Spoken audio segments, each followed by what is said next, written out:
Tonight, we're going to spend the next few hours living the quiet, ordinary life of someone history rarely remembers. There are no kings, no famous battles, no great discoveries. Just another day in the Middle Ages. Tonight, you are living as a medieval shepherd. Not the noble picture in a painted margin, the real one: damp shoes, cold hands, slow walking, patient watching. The kind of life measured less by hours than by light, weather, and the steady movement of sheep across rough ground. If quiet nights like this help you rest, you are welcome to stay with the channel. Only if it feels right. Let the room grow a little softer now. Let the day loosen its grip and settle in beside a low fire while the dark fields of England wait beyond the door. You wake before the sun has properly decided to rise. The room is still dark enough that the rafters disappear above you, and the small warmth left in the hearth does not reach far. Straw rustles somewhere nearby. Someone turns in sleep. Someone coughs once and settles again. For a little while you lie still beneath a coarse wool covering and feel the weight of the morning before you have even stood up. The air has that damp edge common to so many English mornings. It gets into cloth. It gets into the joints of your fingers. You pull on your tunic while the cold still clings to it. Then your hose. Then your shoes, already stiff with yesterday's mud. A hood or cloak goes over your shoulders, not because it is elegant, but because open ground gives no kindness to a person who must stand in it for hours.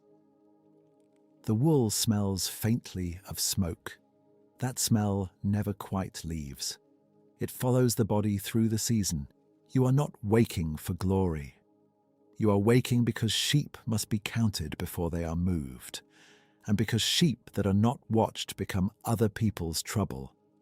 They drift, they lame themselves, they nose under weak fencing, they eat where they should not, they sicken quietly. That is the nature of the work. Nothing dramatic, only long attention. By 1295 in England, sheep matter in ways larger than your own breakfast. Their wool helps feed households.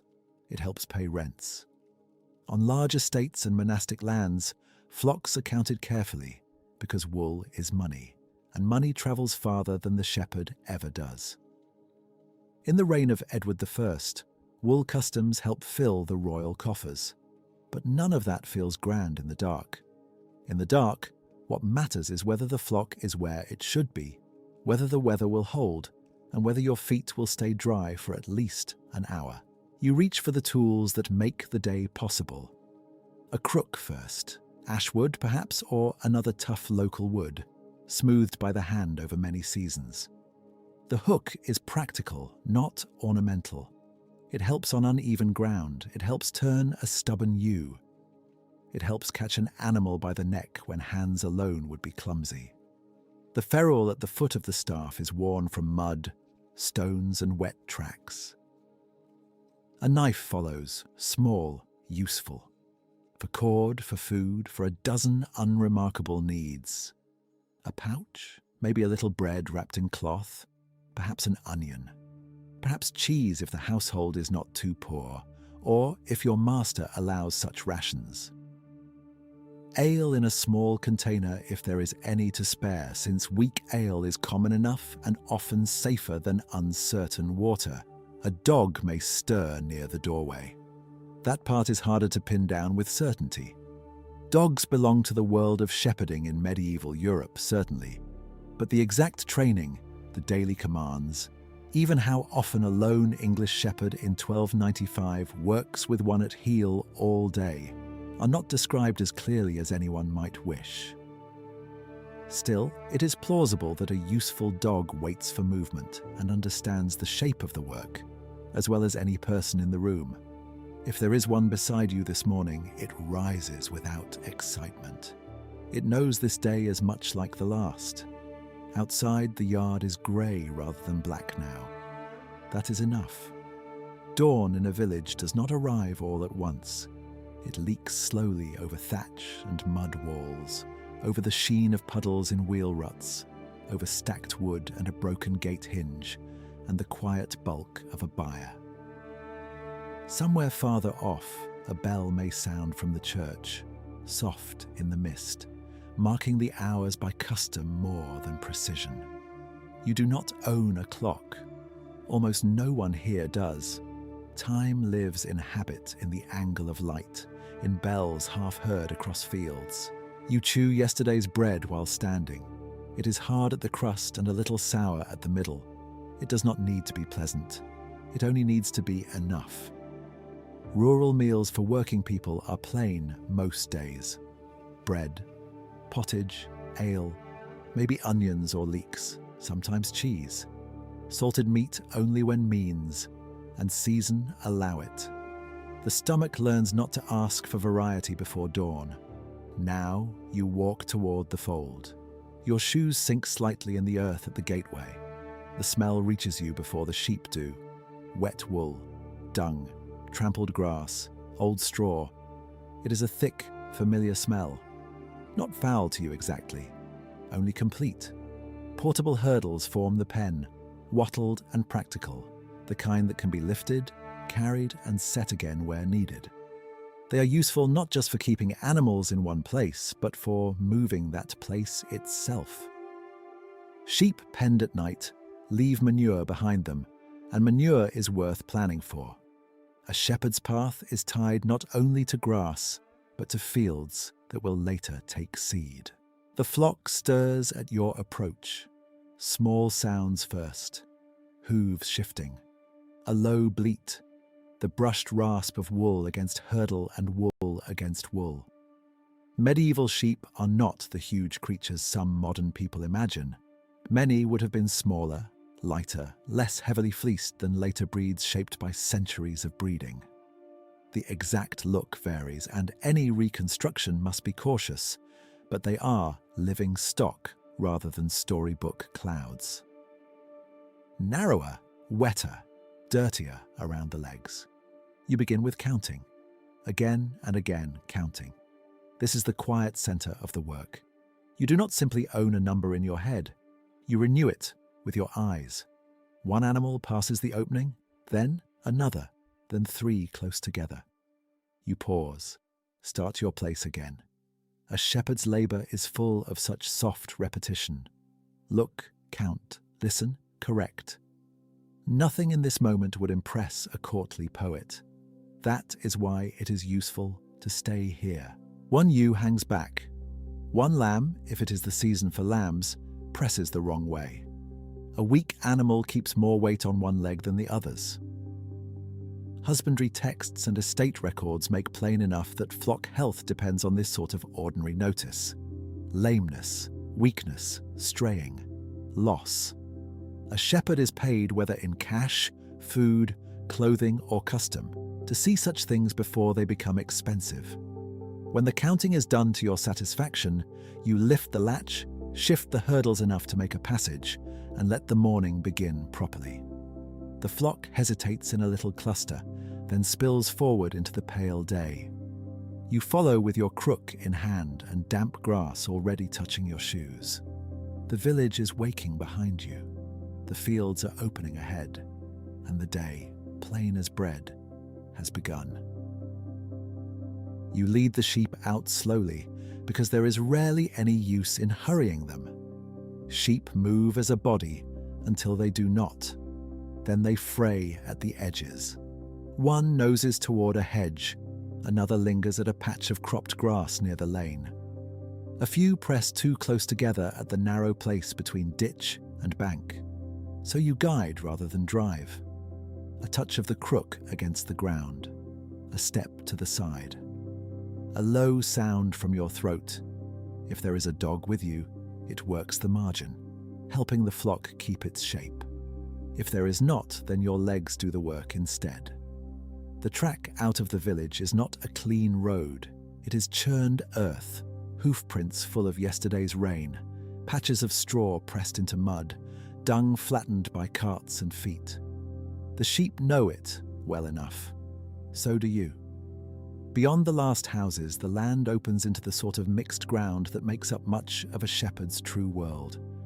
Rough grass, damp hollows, thorn at the edges, stubble if the harvest is past, and local custom allows the fields to be open.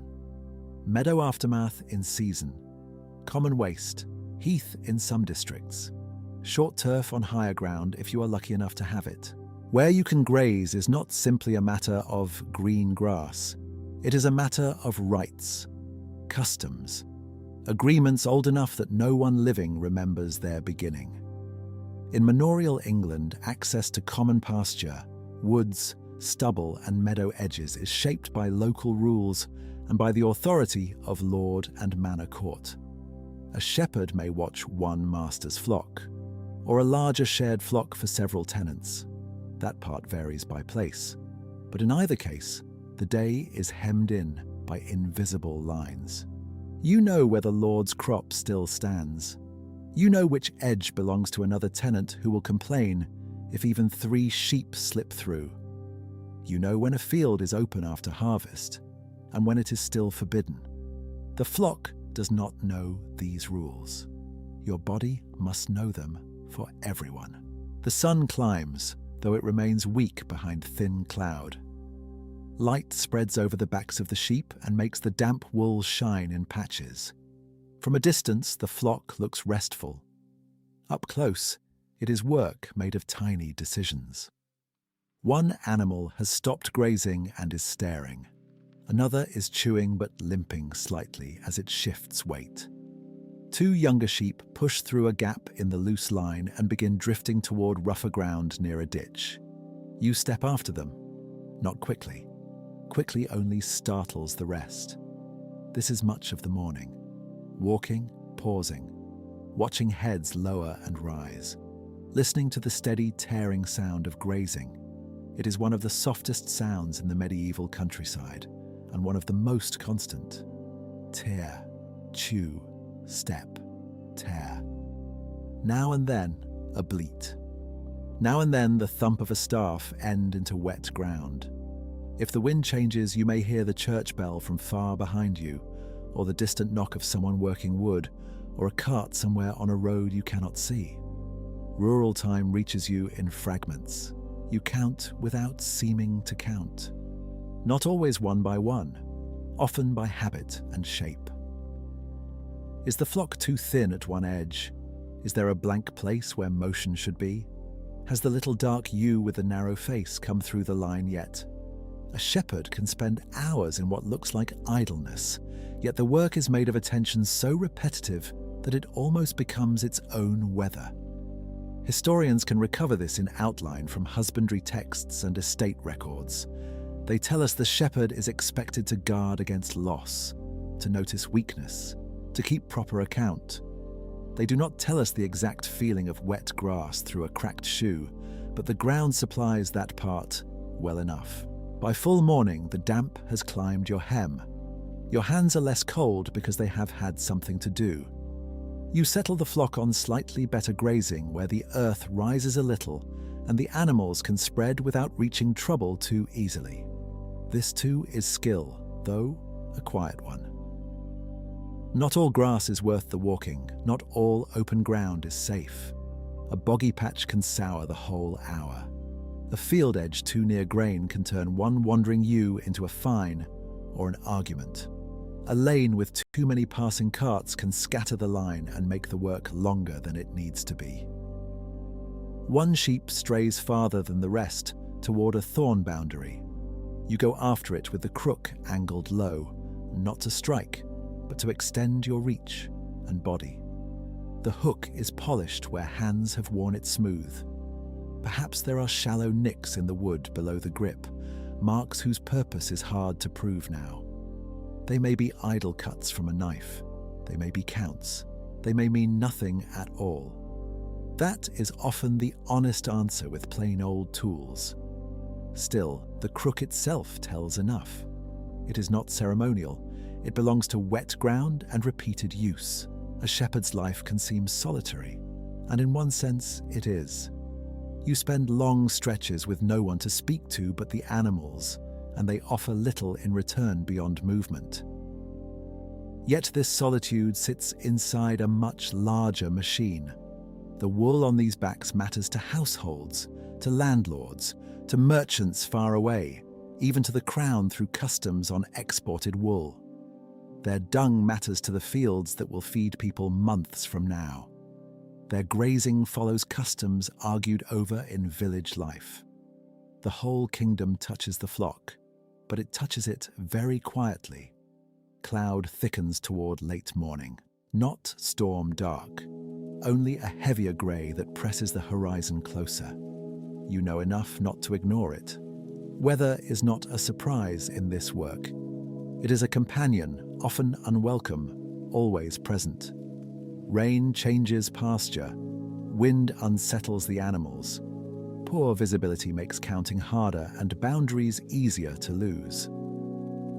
In lambing season, it would matter in sharper ways still, though it is best not to assume every modern method of lambing care belonged neatly to 1295.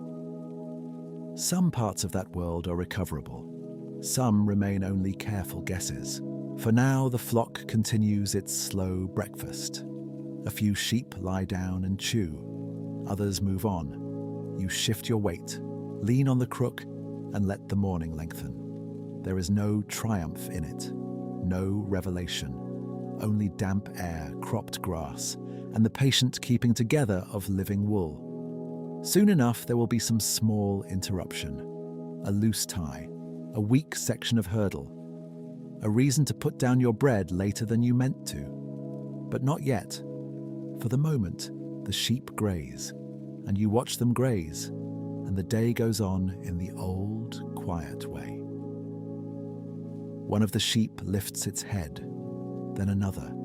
The quiet, tearing sound of grazing stops in one small patch, and the stillness changes shape. Nothing terrible has happened.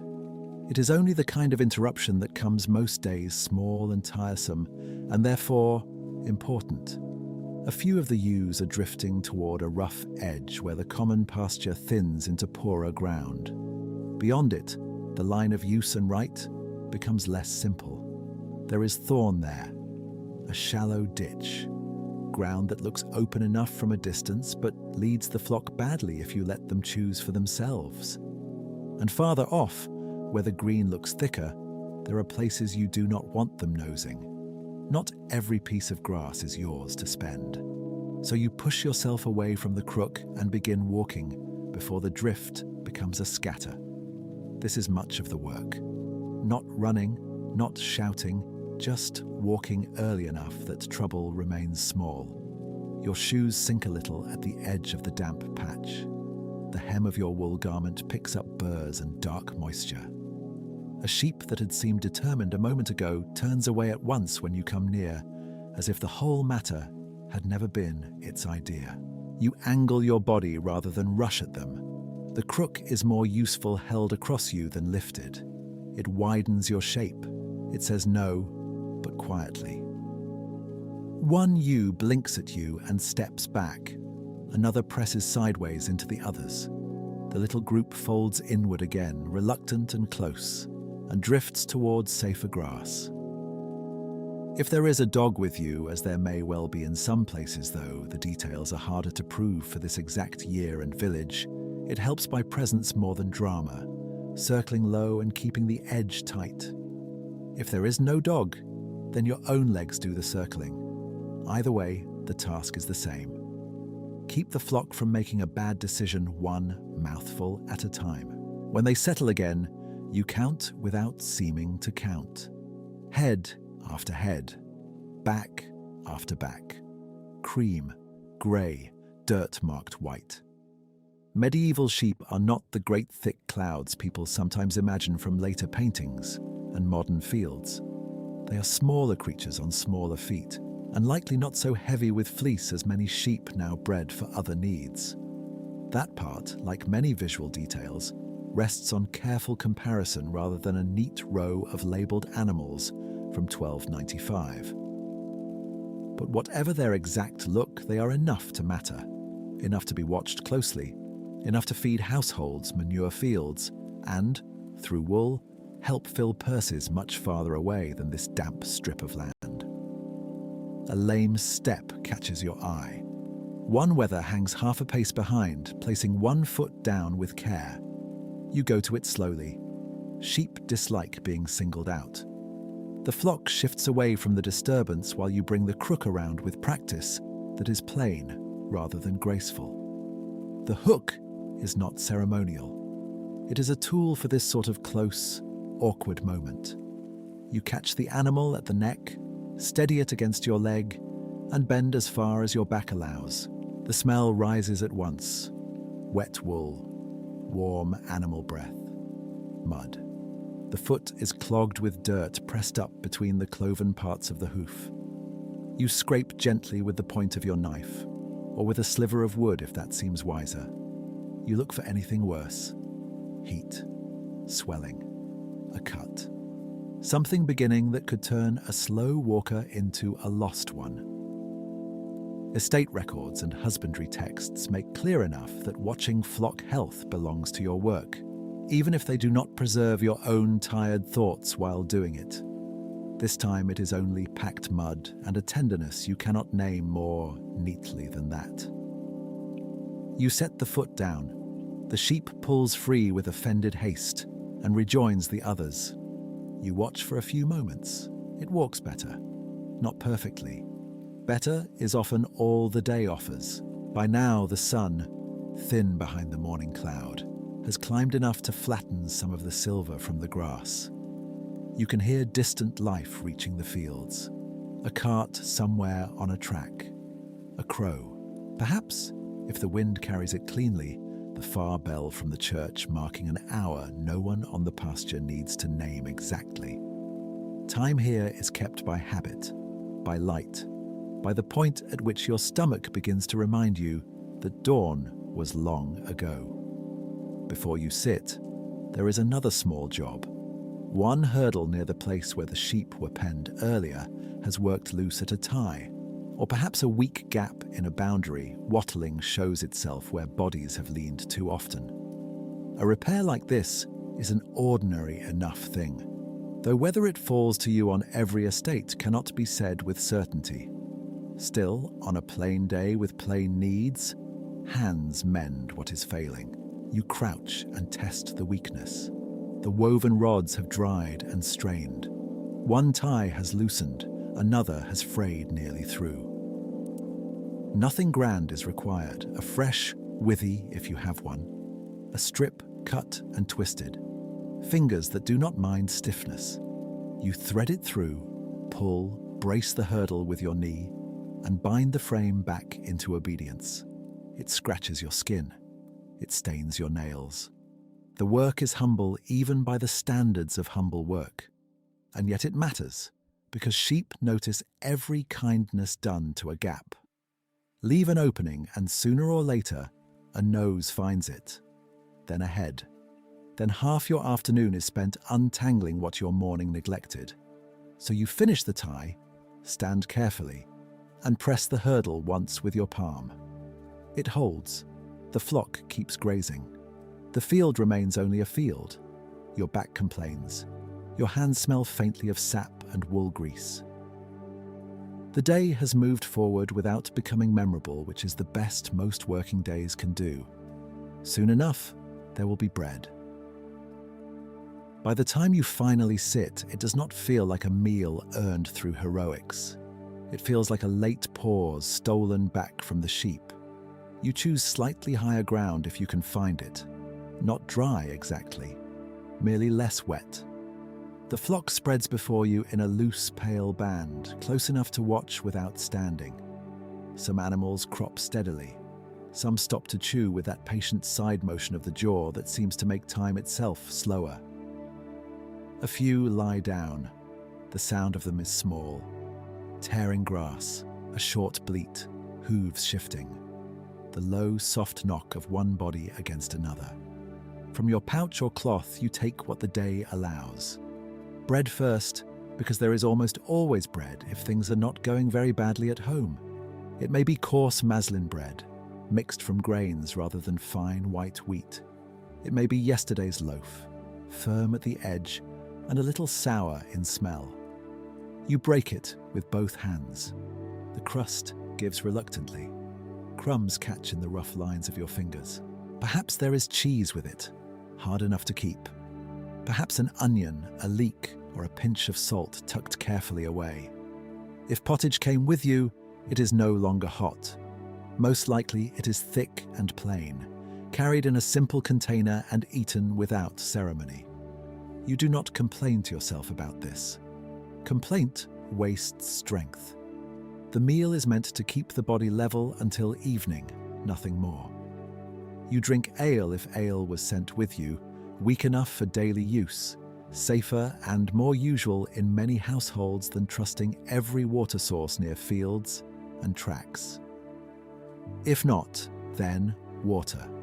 Either way, it is taken in small portions because the day is not done, and because carrying comfort has limits. While you chew, your eyes keep moving over the flock. That is part of the meal too. A shepherd does not stop being a shepherd because a crust is in the mouth. You count again, not with perfect numbers spoken aloud every time, but with practiced passes of the eye. You note the one that limped earlier, still moving. Good enough. You mark where the bolder grazers pull outward and where the quieter animals prefer to remain. You notice dung, because everyone who works the land notices dung. Here, where the flock feeds now, the ground is taking something in. Later, where they are folded for the night, it will take much more. That is one of the less romantic truths of your work. Sheep are not only walking wool, they are also walking manure. Their droppings have value, their folding has value. In some seasons and places, the way they are kept overnight matters to the arable fields almost as much as the wool clipped from their backs. A man far from this hillside may think first of fleece and market. A man standing in boots damp with sheep water thinks also of the field that will bear better grain after enough nights of patient folding. So even this quiet meal belongs to a larger order of things. The flock is moving through a world of custom and use. Common rites, stubble after harvest, meadow aftermath. Places opened at one time and closed at another. Rules remembered by habit and argued over when memory becomes convenient. You may not speak of such matters in grand words, but your feet know them. Turn too early into the wrong place and someone complains.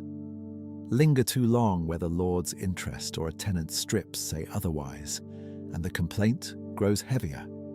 The pasture is open but not free in the way clouds are free. You wipe your fingers on the breadcloth or on the rough side of your garment. The smell of onion, if there was onion, stays in your hands beside lanolin and damp wood. Your shoulders loosen a little now that you are not walking. Then the stiffness comes in more honestly. Calves, lower back, the small ache in the hand that grips the crook for hours. This is not the pain of catastrophe, it is the ordinary tax the body pays for standing outdoors from first light. A breeze crosses the grass and turns cooler. You lift your head. The clouds have thickened to the west. Not black, not dangerous, simply fuller and lower. Weather rarely arrives as a dramatic announcement.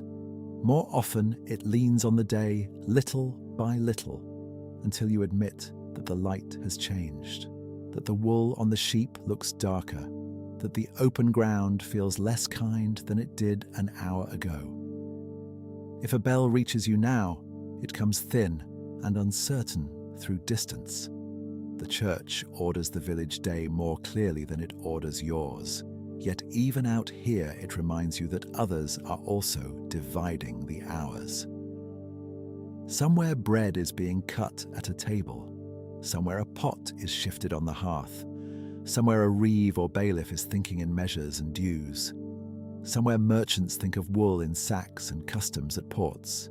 And here, in the middle of all that, you pick at a crust and watch a ewe scratch behind one ear.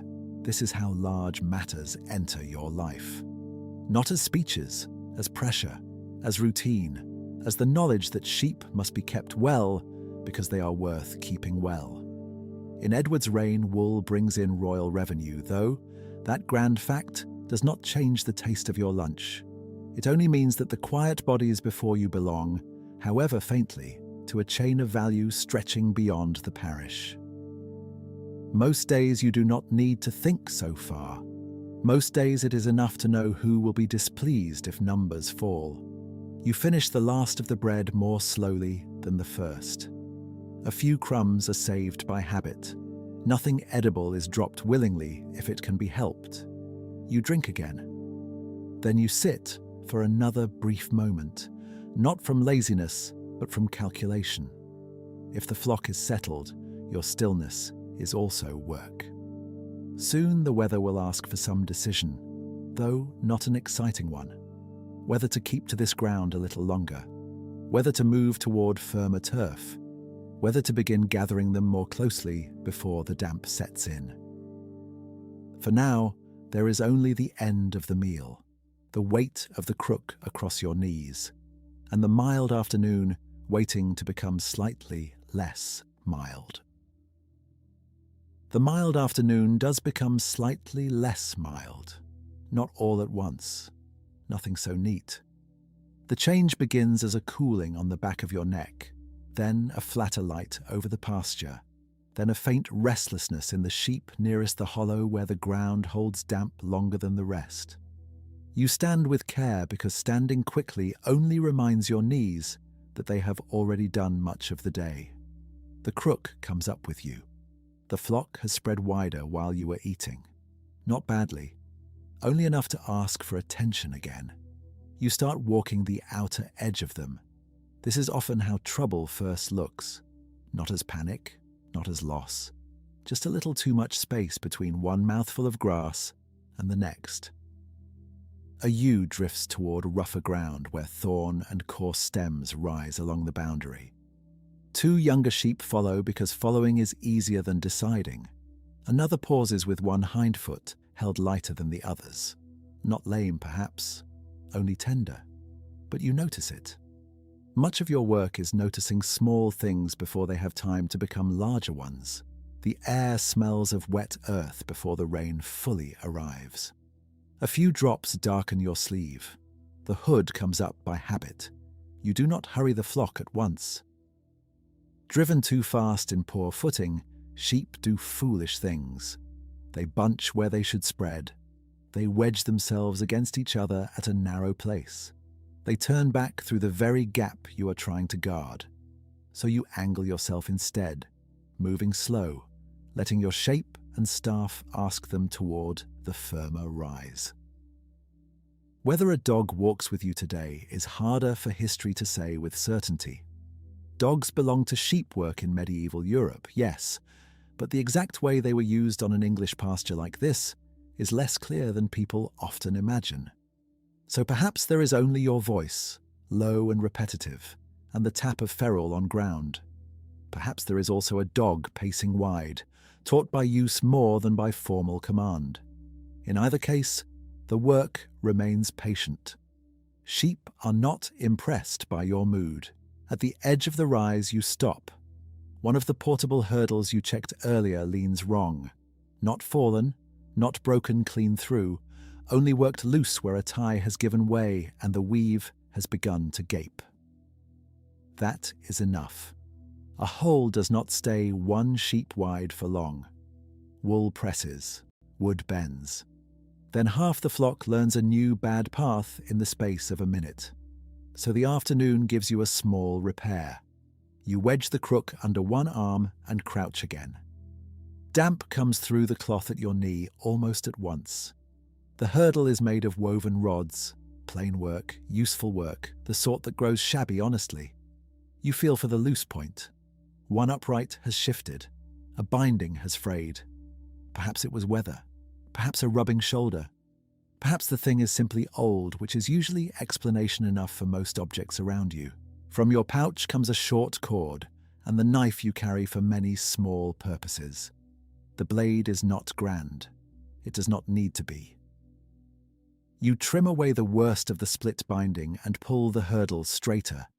Then you tie it back to its fellow with slow fingers that have never entirely warmed since morning. If this exact task belongs to every shepherd in every place, no source can promise it. On some estates, another hand may mend the fold. On another day, you might only report it. But here, in this quiet reconstruction, the repair is a sensible one. It fits the weather, the materials, and the plain economy of not leaving a weak thing weak. The sheep crop grass around you as if your effort were no more interesting than a stone. Their mouths make that steady, tearing sound that becomes part of the field itself. Wet wool gives off its heavy, sour warmth. One animal noses too near your shoulder. You push it gently away with the back of your wrist. The tie resists at first, then holds. You test the hurdle with your palm. Again, still firm enough. When you stand, your lower back answers with its own opinion. You give it no special ceremony. There are still heads to count loosely, ground to judge, weather to measure with the skin of your face. The drizzle never becomes a proper rain. It only lingers. This is sometimes more tiring. A hard downpour at least settles the matter. A fine wet seems to keep every choice half open. Stay a little longer. Move now. Turn them broadside to the wind. Keep them off the boggier patch. Nothing dramatic. Only decision after decision. Each one small, together enough to fill a life. You begin gathering the flock toward higher, sounder turf. Not all the way home yet. Only enough that the sheep do not spend the next hour sinking the field into churned mud and themselves into discomfort. The tender-footed ewe keeps up. Good. You watch her again anyway. The crook rests across your shoulders for a few steps, then back to the hand, then down to the ground. The motion is so often repeated it hardly feels chosen. By now the day has that dimmer look which tells you afternoon is leaning toward evening, though no clock says so. Somewhere far off, if the air carries well, there may be a bell from the village church marking an hour in the way bells do for people under roofs. Out here, time comes instead in shadows, in stomach habit, in the angle of sheep noses against the wind. Your work is to answer it without fuss. The hurdle holds, the flock holds, the weather holds, if only barely. That is enough for this part of the day. You walk on, and the sheep move on, and the small problem has been made small again. As the flock edges across the firmer ground, the season sits quietly inside everything you do. Even on a day that is not winter, winter is never very far from a shepherd. You feel it in habit, in how carefully you measure the grass left under them, in how often your eyes go to the sky, in how quickly a little wet in your hose or at your cuff makes you think ahead to colder months, when damp is not a discomfort, but a rule. Shepherding changes with the year more than many trades do. In spring there are lambs to watch, though we have to be cautious about imagining modern methods too neatly in 1295. In early summer there is shearing, a busy and shared labour unlike this slow afternoon. In autumn and winter, there is harder thought about feed, shelter, and where the flock may be folded or led without wasting what the land can still give. So even now, in an ordinary grazing day outside those busier moments, season is the quiet master of the work. The grass underfoot is not one smooth carpet. It is mixed, cropped close in some places, sour and longer in others, with damp hollows that keep cold and ridgebacks that dry sooner under wind. You know this less as a map than as a memory in the feet. This patch can carry them another half hour. That patch turns greasy after 2 days of rain.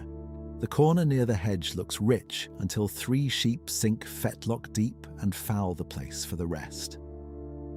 Knowledge like this does not sound impressive when spoken aloud. It is still the difference between an easy evening and an awkward one.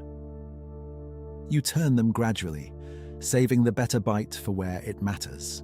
If you spend the pasture foolishly, there is no charm that restores it. In a hard season, the flock might be brought to stubble, meadow aftermath, rough common, or whatever local custom allows. Those rights are not loose or endless. The village, the manor, the lord's rules, the field system, all of them reach even here into what seems like empty land. Sheep may go where sheep are permitted to go. That quiet fact follows your walking all year long. In colder months, the work narrows. There is less wandering ease in it. Sheep need guarding from exposure, from poor forage, from the simple waste that comes when animals burn more than they eat. If hay or other feed is available, it must be used carefully. If folds are moved onto arable land for manure, that movement serves not just the animals, but next year's grain. Their droppings are part of the field's future. So the shepherd's evening labour, dull as it looks, helps feed people who may never stand where you stand. The flock gives wool. The flock gives manure. The flock gives in quiet ways a great deal. That is one reason sheep matter so much in England by your century. Wool travels far beyond the village in value, even if your own day remains close to mud, grass, and weather. The finest part of that trade is elsewhere, in sacks, carts, accounts, ports, and customs collected for the king. But it begins here with bodies kept alive, dry enough, fed enough, counted enough. No king appears on this hillside. No royal officer watches you chew bread. And still the kingdom leans, faintly, on work like this. For you, though, season is less grand than all that. Season means chapped hands, a cloak that is never fully dry, boots if you are fortunate enough to have sturdy ones, taking on water at the seams, or simple shoes and wrappings enduring worse. It means the smell of lanolin and damp wool staying in your sleeves. It means knowing that winter light fails early, and what is not finished before dusk is finished poorly after it. You look over the flock again. Medieval sheep are thought to have been, in many places, smaller and less burdened with fleece than many modern people picture, though exact appearance varies and certainty is limited. What matters to you is not comparison with future breeds. What matters is whether this one is lagging, whether that one is too lean over the ribs, whether the younger animals are pressing into the group with enough strength to keep warm when evening comes. A shepherd learns to think in weather before weather arrives. If tonight turns colder, where will they stand in the fold? If the ground breaks under repeated wet, where do you shift them next? If winter deepens badly, who has claim first on the better aftermath, or the meadow once cutting is done? These are not questions that produce speeches. They produce roots. They produce tired legs and a good eye for boundaries. You walk a little farther and pause on the rise. From here, the land shows its use more plainly. Not wilderness, worked country. Fields parted and known. Hedges, tracks, rough edges, rights and limits. Somewhere beyond sight are barns, hearths, perhaps a manor grange if this is an estate flock, perhaps cottages if the care is more mixed and local. Historians can recover parts of this world from account rolls, husbandry texts, and the shape of old field systems. Your exact thoughts cannot be recovered. So this quiet feeling of measuring the season inside your bones is reconstruction. But it is a careful one. The land, the weather, and the sheep make it likely. The drizzle thins. The light does not improve, but it steadies. For a moment, the whole flock seems to settle into one shared purpose. Heads down, mouths working, bodies close enough to count by groups instead of singles. You take comfort in that, if comfort is the word. Perhaps habit is better. Habit is warmer than hope. It asks less. Soon it will be time to turn them more firmly toward the evening fold, toward the field that needs their night manure, toward counting with greater care. But not quite yet.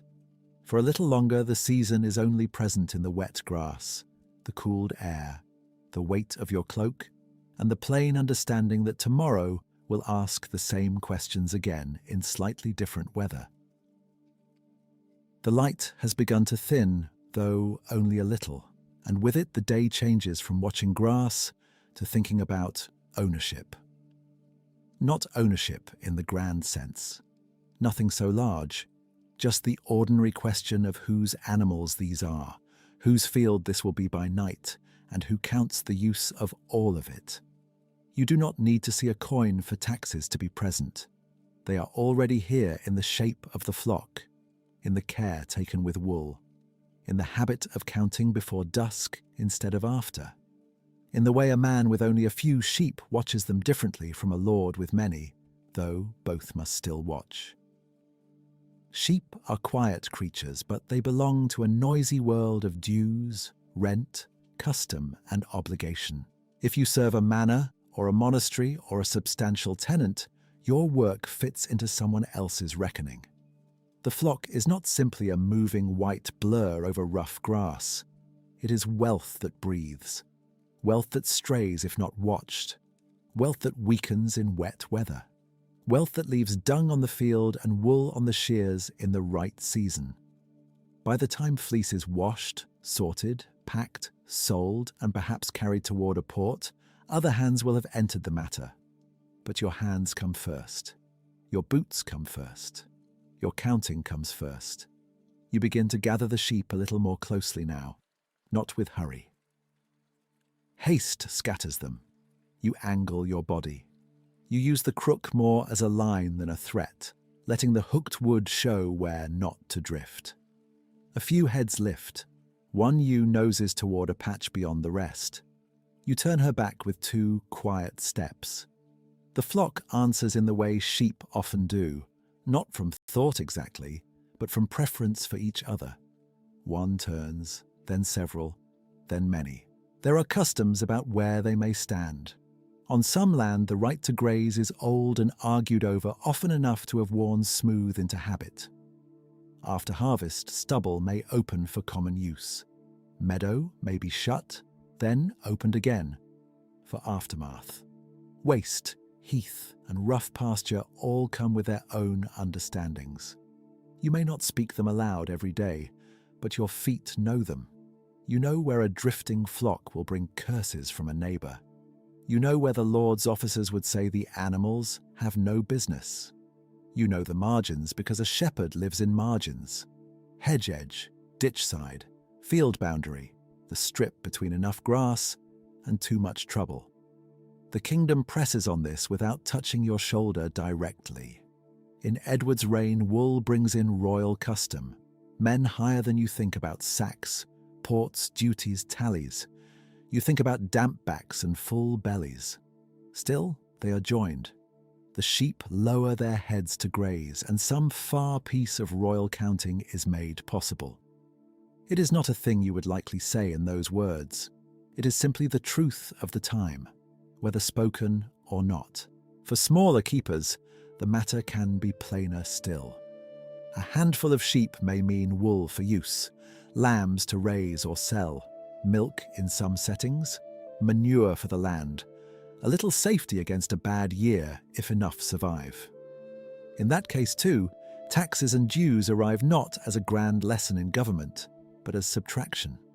So many fleeces owed, so much labour due, so much rent, so many customary claims that stand between a family and ease.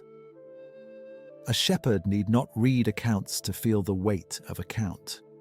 You stop and count again, not because the flock has changed much, but because evening asks for certainty. Morning counting is hope. Evening counting is proof. Bodies move past one another. Wool looks like wool until one animal slips behind another and turns a number soft at the edges. You count by tens, perhaps, or by known groups, or by the familiar shape of the flock with a missing place when one is gone. Methods varied, and no neat single system can be promised for every shepherd in 1295. What is certain is the need to know. The need is old, practical, and tiring. A weak lamb would matter. A lame ewe would matter. A sheep lost in a ditch or strayed through a gap or taken by a dog in the night would matter very much to someone above you, and perhaps to you as well, depending on who answers for the loss. Estate records and husbandry texts show plainly enough that shepherds are expected to notice, to miss nothing if possible. To report what cannot be hidden. It is a hard demand to place on one pair of eyes over a long, damp day, but it is placed all the same. So taxes, in your life, are not only royal duties or money counted elsewhere. They are discipline in the body. They are the habit of returning the flock complete. They are knowing that wool has value before wool becomes coin. They are the path that bends toward the chosen field for night folding, because dung itself is useful, and useful things are always counted by somebody. You shift your pouch at your side. The leather is dampened from the air. The crook is warm where your hand has kept it. Ahead lies the evening fold, not far now. Behind you lies the slow spread of the afternoon, already becoming memory in the grass. The sheep move in a denser shape than before. Their pace is not fast. Yours is not fast either. Yet all of you are being drawn into order, into number, into the quiet arithmetic of the land. And with that thought, soft and a little dull, the bells from the village come faintly again, carrying the day toward prayer. The bells reach you thinly over the open ground. Not every note arrives clean. The wind frays some of them. Others seem to sink into the damp air and come back softer than they began. Still, you hear enough. Enough to know the village is keeping time under its roof of sound while you keep time out here with feet, weather, and the movement of sheep. Church belongs to the day even when you are not inside it. Perhaps especially then. The hours of prayer shape the village whether or not every labouring body can stand in the nave each time. Bells divide the long sameness. They remind people under roofs to pause and people in fields to notice that the light has moved on. For you, the bell is less a command than a measure. It tells you how near evening is, how long before the flock must be settled, how much daylight remains for counting, sorting and setting the hurdles right. You turn the animals toward the place chosen for the night. In this season that may be arable ground where their dung is wanted. It may be a temporary fold made with woven hurdles. It may be some other enclosure according to local practice. The exact arrangement changes from manor to manor, village to village. But the general work is plain enough. Sheep by night are not only animals at rest. They are manure gathered where the soil can use it. Their stillness feeds next year's crop. That means church time and field time meet in practical ways. While bells mark prayer, you are setting value into the earth, one small dropping at a time. It is not a poetic thought. It is too ordinary for poetry. The hurdles go where they are needed. The flock goes where the land requires. If the fold must be moved tomorrow, then tomorrow you move it. This is one of the reasons your walking never feels fully idle. Even the place where sheep sleep has been decided by needs beyond the sheep themselves. As you near the fold ground, the work becomes narrower and more exact. A broad flock on pasture can be guided by drift. A flock entering enclosure asks for closer hands. You spread your arm, lower the crook, step sideways. Let the leading sheep choose the gap, then hold the rest to it. Their bodies press a little nearer now. Wet wool carries a sour, warm smell. Hooves make a dry, soft knocking where the ground firms, and a sucking sound where it does not. One animal hesitates at the hurdle line. Another pushes too quickly. The whole business is mildly awkward. Most useful work is. If there is a dog with you, this is where it might matter most. though the exact use of dogs by English shepherds in 1295 is not well described in the records. Historians have to borrow carefully from later pastoral practice and scattered hints. So perhaps there is a dog, low and watchful at the edge, helping hold the line of woolly bodies. Or perhaps there is only your voice, your crook, and your patience. Either picture is possible. The records are much better at counting sheep than describing the exact manner in which they are turned. Once inside, the flock settles in stages. First the crowding, then the turning in circles, then the small search for a place each animal can accept. Then gradually, less movement, heads lower. A few bleats pass through and fade. The sound changes from travel to enclosure. It becomes denser, closer. The sort of sound that does not ask attention once it has become regular. Now comes another count. This one matters because night makes every uncertainty larger. A sheep that is merely hidden in evening can become a sheep missing by dawn. You move your eyes over backs, ears, the rise of shoulders. Medieval sheep are not quite the oversized creatures many modern people imagine. The exact appearance of English flocks in 1295 is partly reconstructed, but they were likely smaller and less thickly burdened with fleece than many later breeds. Smaller bodies do not make counting easier. They only change the shape of the confusion. If something is wrong, this is when you see it best. A leg held oddly, a lamb too still, a ewe slow to settle, a cough perhaps, or the dullness of an animal that did not graze with the others. The work of a shepherd is often described as lonely, and it is, but it is not vague. It demands attention to differences so small most people would never bother with them. One sheep breathing harder than the rest, one patch of wool dragged with burrs, one set of tracks where there should not be tracks. Hours of sameness train you for little departures from sameness. Beyond the fold, the village is drawing inward. Smoke rises straighter as the air cools. Doors close. Somewhere, supper is being stirred. Somewhere, someone is indeed at prayer. You may go to church on Sundays and feast days, and perhaps at other times if duty allows. But on a day like this, ordinary work stands in for presence. The bell has already found you.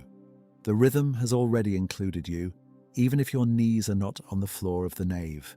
That may be comfort, or only habit again. Medieval religion is everywhere in the year and in the week, but daily labor often decides the form it takes. For many workers, devotion must live beside mud, cold fingers, and the timing of animals. You cross yourself perhaps before leaving the fold, or murmur a brief prayer too worn by repetition to sound dramatic. A request for a quiet night, for no losses, for tolerable weather by dawn. Such prayers do not aim high, they aim near. You check the hurdle line once more, a tie, a stake, the angle of a panel leaning just enough to bother you. Then you step back and listen. The flock is inside. The field is receiving what it needs from them. The bells are done. Evening prayer has passed into evening work and then into evening stillness. After so many hours under the open sky, enclosure has its own sound. It is not silence. It is a softer kind of keeping watch. Soon, you will turn toward home, or toward the servant lodging, or toward whatever hearth belongs to your night's rest. But for one more moment you remain where you are, outside the fold, in the cooling air, while the sheep breathe steadily behind the hurdles and the village gathers itself for dark. At last you leave the fold to its own warm breathing. The hurdles stand in a rough line against the dark. Beyond them, the sheep settle by degrees. First, a little shifting, then a few low calls, then the slow, steady sound of animals giving themselves to the night. There is nothing more to be done here that will improve them by much. One more count would only become the same count again. One more look at the leaning panel would not straighten it, so you turn away. The path home is easier when it is no longer crowded with sheep. It also feels longer. Without the flock tugging your eyes in every direction, you notice your own weight, the pull in your calves, the damp in your hose, the place on your shoulder where the strap of your pouch has pressed all day. Your crook taps the ground in an old rhythm. Mud, root, firm patch, mud again. The village is not asleep yet. It is only smaller now.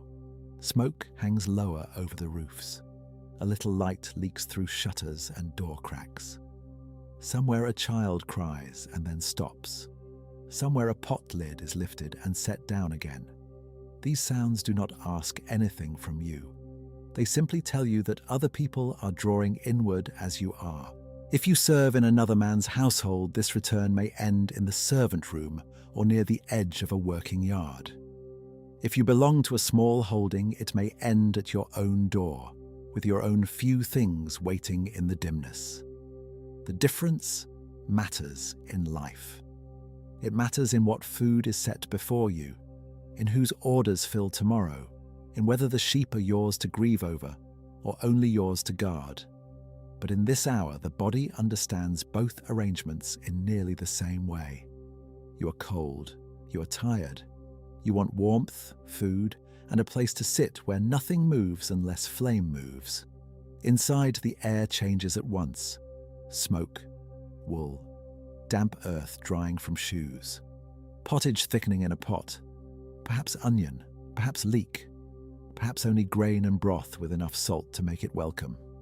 Bread waits too, if any is left from earlier baking, hard at the crust, softer within. Cheese if fortune is ordinary rather than poor. Ale in a cup, weak but safer than doubtful water, and more comforting than either. Not a feast. Nothing that would hold a singer's attention. Only the kind of food that asks little work from a tired jaw. You sit close enough to the hearth to feel it, not so close that someone scolds you for crowding the fire. Steam begins to rise from your clothes in a faint, sour warmth. Your fingers loosen one by one. They have spent the day curved around wood, strap, wool, and wet ties. Now they open over the bowl as if they are learning another task. There may be others near you. A wife, if this is your own house. Children, if there are children. Another servant, an old parent. A boy sent on errands. A girl turning bread or scraping a dish. The household shapes differ from place to place, and from one sort of tenancy to another. Historians can say that rural labour was bound up with household labour, and that food, clothing, care, and small repairs were rarely the work of one person alone. They cannot usually give you the exact faces in this room. Those are mostly lost. So what remains certain is the shared plainness of the evening. A child, if there is one, may ask whether a lamb limped again, or whether the dog came back muddy, or whether the flock was folded on the Lord's field tonight or on another strip. Such questions are small enough to be real. They come from people who live close to the work, even when they do not walk all its miles. You answer in short pieces because the day has worn your speech thin. Yes, one ewe lagged. No, none were lost. Yes, the panel still leans. Yes, the ground there is wet. No, you do not think it will freeze tonight. Not yet. If a dog lies by the hearth, it sleeps almost at once. That companion belongs partly to evidence and partly to careful guesswork. Dogs certainly appear around sheep in medieval Europe, yet the exact habits of an English shepherd's dog in 1295 are not described with the detail a modern mind would like. Still, it is easy to imagine an animal too tired for ceremony, nose on paws, carrying burrs in its coat and field smell into the room. If no dog is there, the corner is simply empty, and the evening remains just as quiet. Work follows you indoors in smaller forms. A thong is checked. A pouch string is retied. Wet shoes are put where they may dry a little, though never enough. If a tear has opened in cloak or sleeve, someone may put a few stitches into it before true dark thickens. Wool is precious enough to mend. Leather too. A shepherd is not dressed afresh each season out of kindness. Things are kept going because they must be. Your pay, if you think of it at all tonight, is not a purse growing heavy in some satisfying way.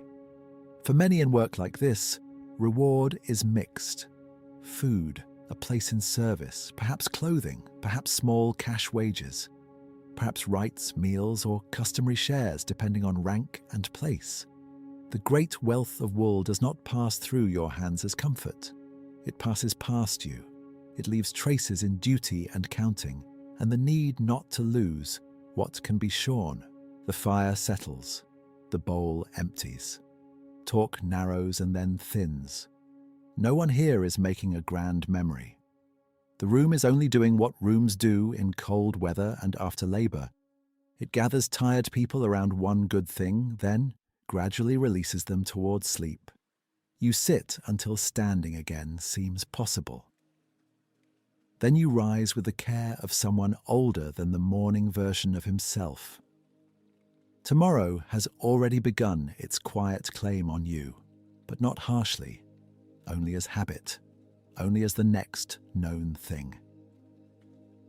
When you lie down, the day does not leave all at once. It goes by layers. First, the louder parts fade, though louder is a generous word for anything in your life. The shifting of bowls, the last murmur near the fire.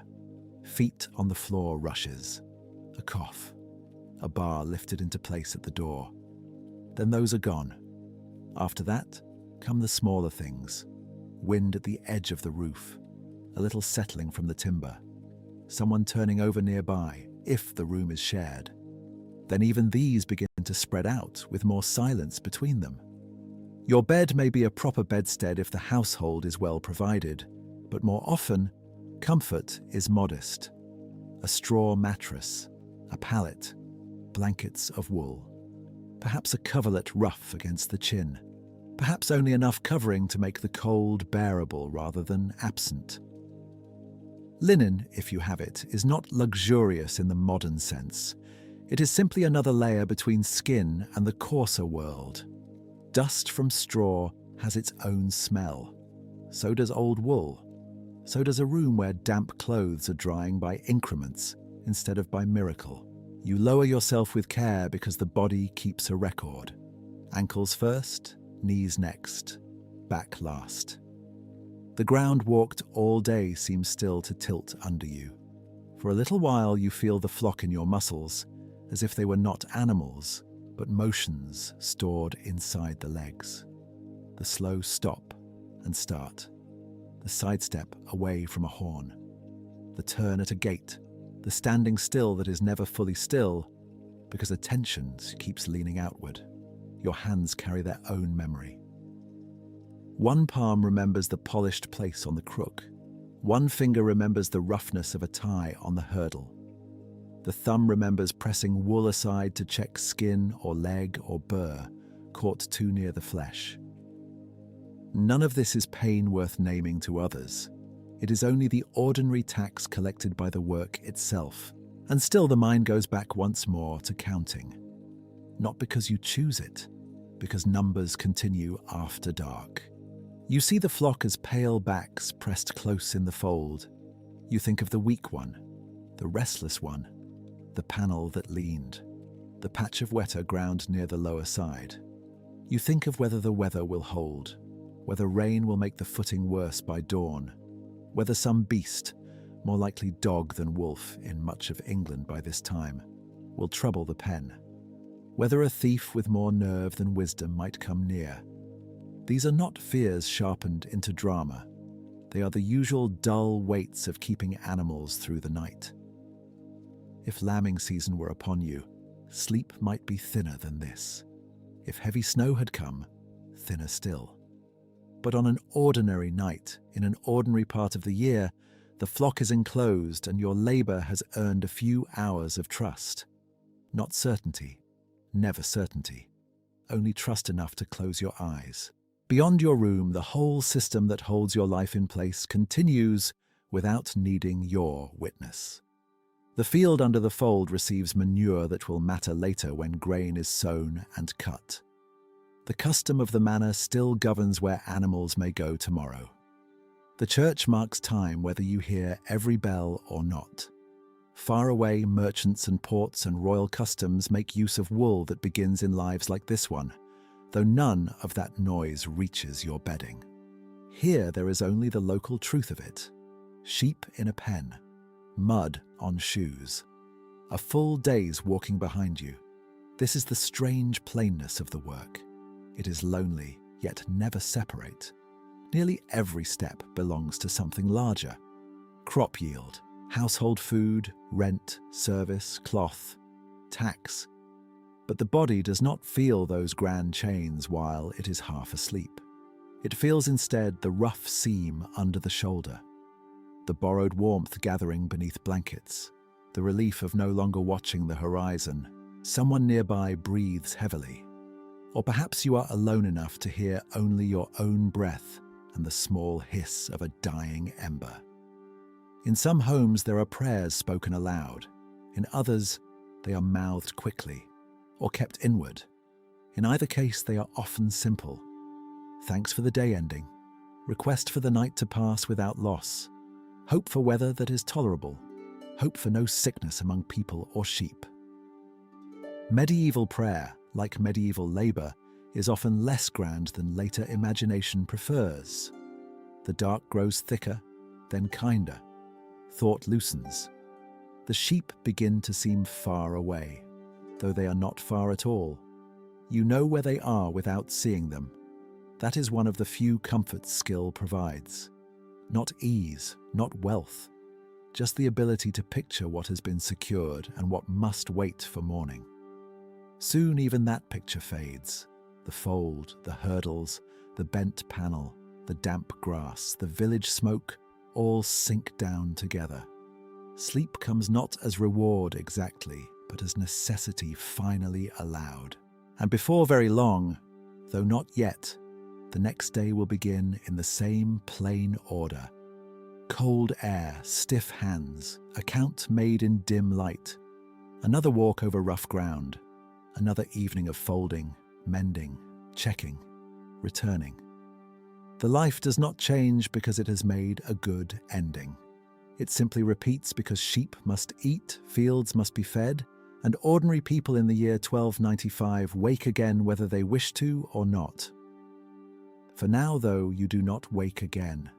For now, you rest, while the flock breathes into the dark, while the field quietly gathers its dew, and while the village, one house at a time, goes still. Sleep does not end the work. It only interrupts it. At some uncertain hour, still well before sunrise, you surface once more from warmth that was never very warm. The room is dark enough that the rafters are only weight above you. Someone turns in sleep nearby. Straw rustles. A little draught moves under the door and finds the edge of your blanket. Your body has not forgotten yesterday. The stiffness is already there, waiting before your feet touch the floor. This is the part of the life that almost disappears in records. Not because it does not matter, but because it happens too often to seem worth writing down. You rise. You pull on wool that smells faintly of damp, smoke, and animal. Your fingers are slow at first. Your knees complain in the same old way. There is no surprise in any of it.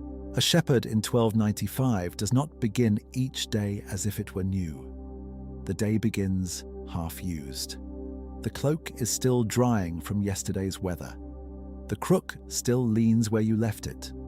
Bread remains from the evening meal if the household has spared any. If you serve a lord, a priory, or a large tenant, your food and clothing may come partly through that service, with a little cash perhaps, and customary allowances besides. If you belong to a smaller household, the margin may be tighter. Either way, the work starts before comfort has fully returned. Outside, the air has a dark, wet taste.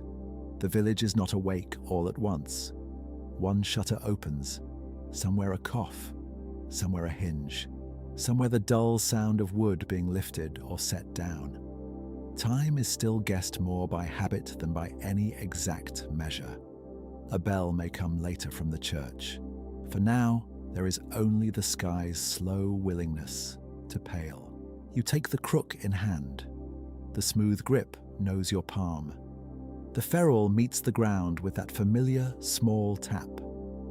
If the dog is with you in this telling, and often one may have been, though the exact training is hard to prove, it rises from its own curl of sleep with no joy and no complaint, only readiness.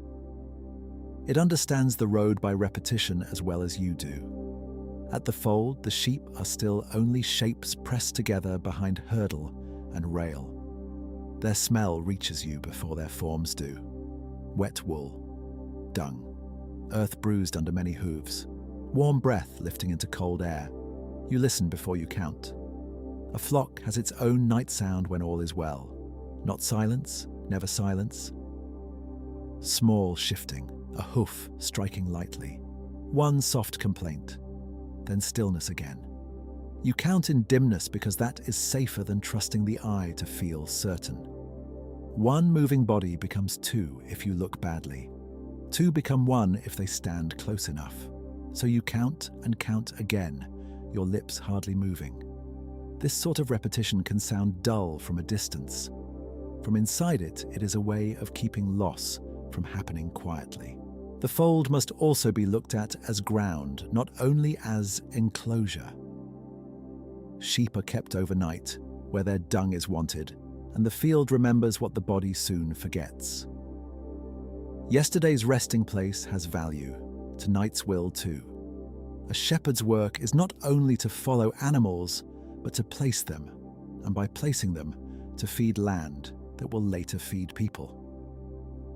That larger chain is easy to miss when the morning is cold and all you want is the first full light. But it is there all the same. The sheep graze, the sheep manure. Grain grows better, rent is paid, bread exists. When you open the way and let the flock begin to move, the first moments are always slower than they seem they should be. Sheep do not pour out like water. They hesitate, they press, they choose badly. One noses the hurdle instead of the gap. Another turns because another turned. Your crook touches a shoulder, then the side of a neck, not harshly, only enough to persuade. The dog, if present, helps by being an edge the flock would rather not cross. If no dog is there, your own walking does that work. Soon the lane begins its old exchange with the morning. Hooves on packed earth, hooves in mud, the whisper of wool brushing hurdle, hedge, hedge shadow, your own rough sleeve. You guide them away from places where they should not feed. That is part of the day's sameness too. Rights to common and stubble are real, but they are not endless. Pasture is governed by memory, custom, argument, and the Lord's authority. A shepherd may seem alone in a field, yet he is walking through rules laid down long before dawn. The light comes by degrees over rough grass and damp hollow. Nothing grand marks it. The world simply becomes countable again. A pale rim on the far edge of the land. Thorn branches separated from the dark behind them. The backs of sheep turning from one grey into many greys. And as you set out over the same uneven ground, with the same weight in the shoulders and the same plain duty ahead, it becomes clear that rest has not broken the pattern. It has only given you enough of yourself back to step into it once more. The morning does not ask whether you are eager. It only waits for your feet. And because this life is built from needs that return each day without shame, you go with the flock into another small beginning. By the time the sun has truly risen, You are already back inside the long, quiet motion that fills most of your life. The flock spreads, then gathers, then spreads again over rough ground that does not care how often you cross it. Damp grasses bend under small mouths. Now and then comes the tearing sound of grazing. It is one of the plainest sounds in the world. After enough hours, it can seem almost like rain that has forgotten how to fall. You walk the edges because edges are where work hides. The middle of a flock often manages itself for a little while. The trouble begins near thorn, ditch, bog, sown strip, broken bank, gateway, or tempting bit of green beyond a boundary. So your eyes keep moving, though no one watching from far away would call this movement. A few steps, stop, listen. Count again, not from the beginning always, but by groups, by habit, by what seems changed. One ewe favours a foot very slightly, another lingers longer than the rest over a cropped patch. A smaller animal hangs back and then hurries to make up the gap. None of these things are dramatic. Most come to nothing, yet this is part of what the work is. Estate records and husbandry advice from the time care deeply about losses, weakness, straying and neglect, because sheep are value on legs. Wool matters, lambs matter, dung matters. Even a thin animal matters because enough thin animals become someone's counted failure. You stop once to look at a hurdle stacked near the place where the fold may be set again tonight. One of the woven rods has split loose near the binding. Repairing such things is a plausible task here, though not on every holding and not always by the shepherd himself. Still, in a world of worn objects, someone mends what can be mended. You crouch, your knife comes out, a tie is tightened, a weak place is tested by hand. The hurdle does not become new. It only becomes good enough for another night. That is often the true shape of medieval repair, not restoration, continuation. When you straighten, your back protests. The protest passes. The sheep have not gone far. They rarely hurry when the feeding is decent and the weather remains manageable. Overhead, the clouds travel in a dull, even sheet, and the wind keeps changing its mind without quite choosing rain. Weather rules more of the day than any written order. A field that is tolerable in clear light becomes miserable in wet. Ground that supports a flock by morning can churn under them by afternoon. You are always measuring that without calling it measurement. Far off, the village is reduced to signs: a line of smoke, a tower, perhaps the faint carrying of a bell when the air is right. You do not live by the exact hour. Very few do, but the day has joints in it all the same. Hunger marks one, light marks another. The turn toward home will mark another after that. If this flock belongs to a large estate or monastery, then your quiet labour belongs inside a much larger account. Somewhere beyond your sight, clerks may one day set down numbers for fleeces, lambs, losses, salt, wages, pasture, sales. Somewhere beyond them again, wool customs help fill the king's revenue in Edward's reign. Yet none of that noise reaches you here in any loud way. It reaches you only as obligation. Keep them alive. Keep them where they ought to be. Bring them back in countable order. Great systems often rest on tasks this small. The ground shifts under your boots from cropped turf to softer patches where water has stood. Mud takes at the ferrule of the crook. The hook rests over your shoulder for a time, then comes down again as one sheep drifts too close to a ditch edge. A touch, a turn. The body rejoins the others. This is guidance more than command. The flock is not a machine. It is a collection of small preferences nudged, denied, redirected, and watched. There is boredom in this. Real boredom. Not poetic solitude all day long. Not endless wisdom gathered from clouds. Much of shepherding is repetition so complete that the mind sometimes seems to wear smooth with it. The same hillock, the same hedge gap, the same act of looking up because one sheep lifted its head and you wish to know why. Yet boredom itself is useful here. It makes small changes easier to hear. A sudden bunching, a wrong silence, one frightened run. The ordinary teaches you what is ordinary, and by that knowledge you notice the little things that are not. By now, your hunger has returned, not sharply, only steadily. Bread waits somewhere in your pouch, perhaps with a piece of cheese, perhaps an onion, perhaps yesterday's cold pottage thickened past elegance.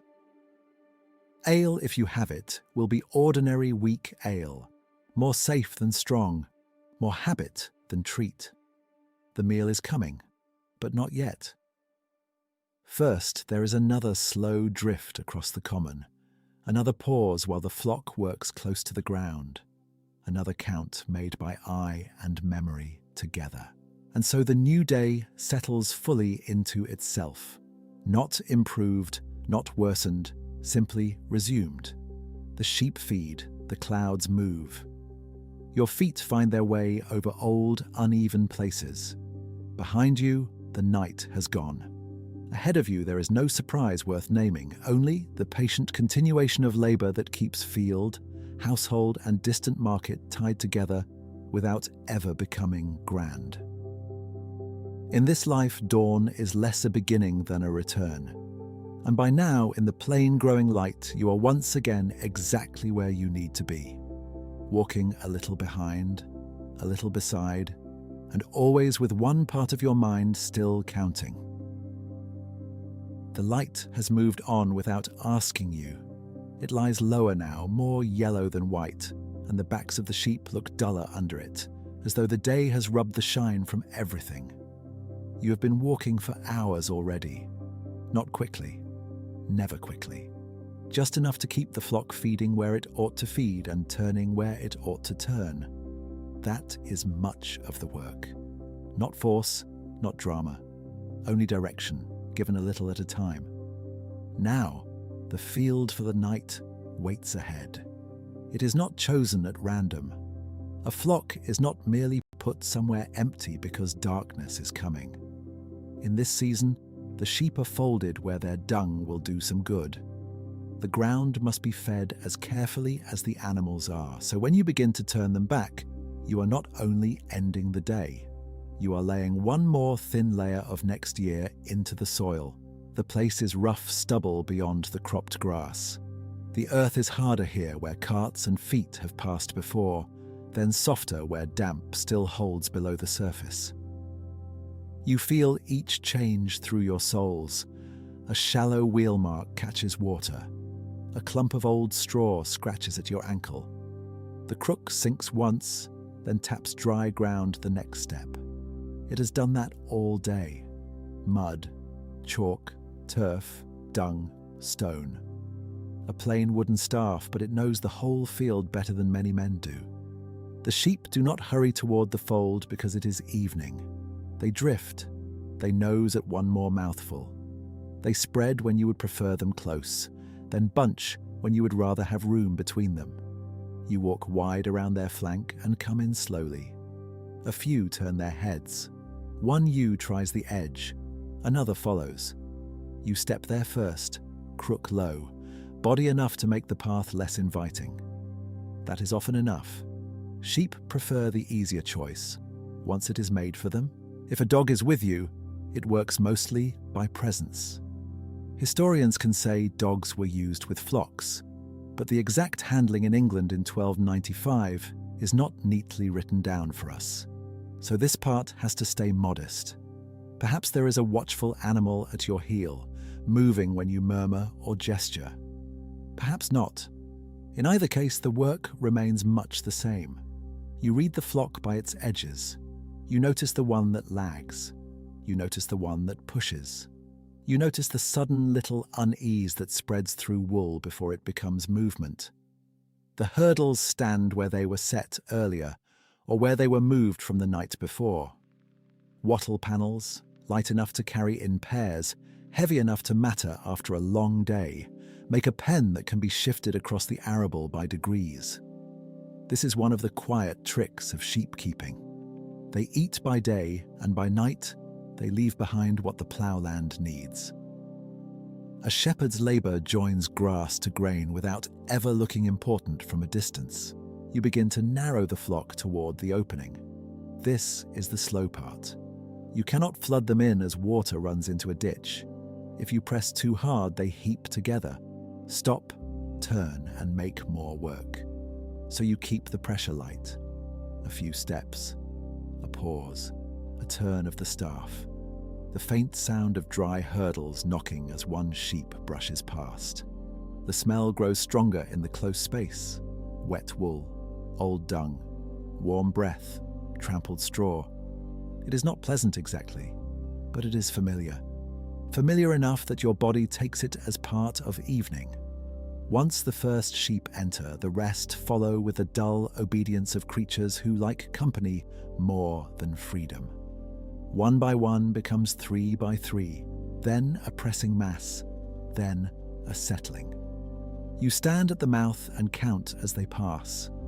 Not loudly, perhaps not with numbers spoken every time. Part of it is words, part of it is habit in the eye. Count, compare, remember. Count again when doubt pricks at you. A missed sheep is not merely one creature absent from the dark. It is value gone walking, or meat lost, or wool that will never be clipped, or blame that lands on your shoulders before dawn. Records from estates and husbandry texts make plain that close observation belongs to the work. Lameness, weakness, straying, loss. These are not rare interruptions to the shepherd's day. They are the day, repeated in different forms. So even now, when the pen is nearly full, your gaze keeps moving. One ewe bears weight oddly for a step, then straightens. Another has burrs caught low in the fleece. A smaller animal hesitates at the hurdle and squeezes through after the others. Nothing grand, nothing worth a tale. But a life like this is held together by such noticings. When the last of them are in, you bring the hurdle across the gap. The tie is plain. Twisted fibre, withy, whatever your place and means provide. It only needs to hold until morning. The fence does not have to defeat an army. It only has to persuade sheep that leaving is troublesome, and persuade thieves that another target would be easier. Theft worries a flock keeper more often than wolves in much of late medieval England, though fear always changes by region and by rumour.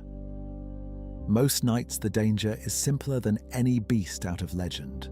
A loose panel, a poor fastening, a wandering dog. Rain coming harder than expected. You walk the edge once more. The whole fold answers with little sounds. Hooves shifting.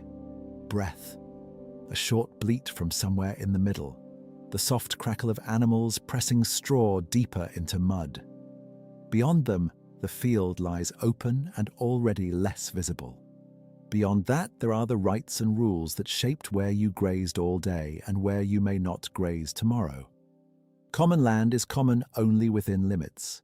The manor, the custom, the season, the stubble opened after harvest, the meadow kept back until its proper time.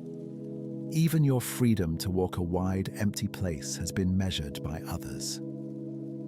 Now the measuring is done for this evening. The flock is in. The ground beneath them will take what it can take.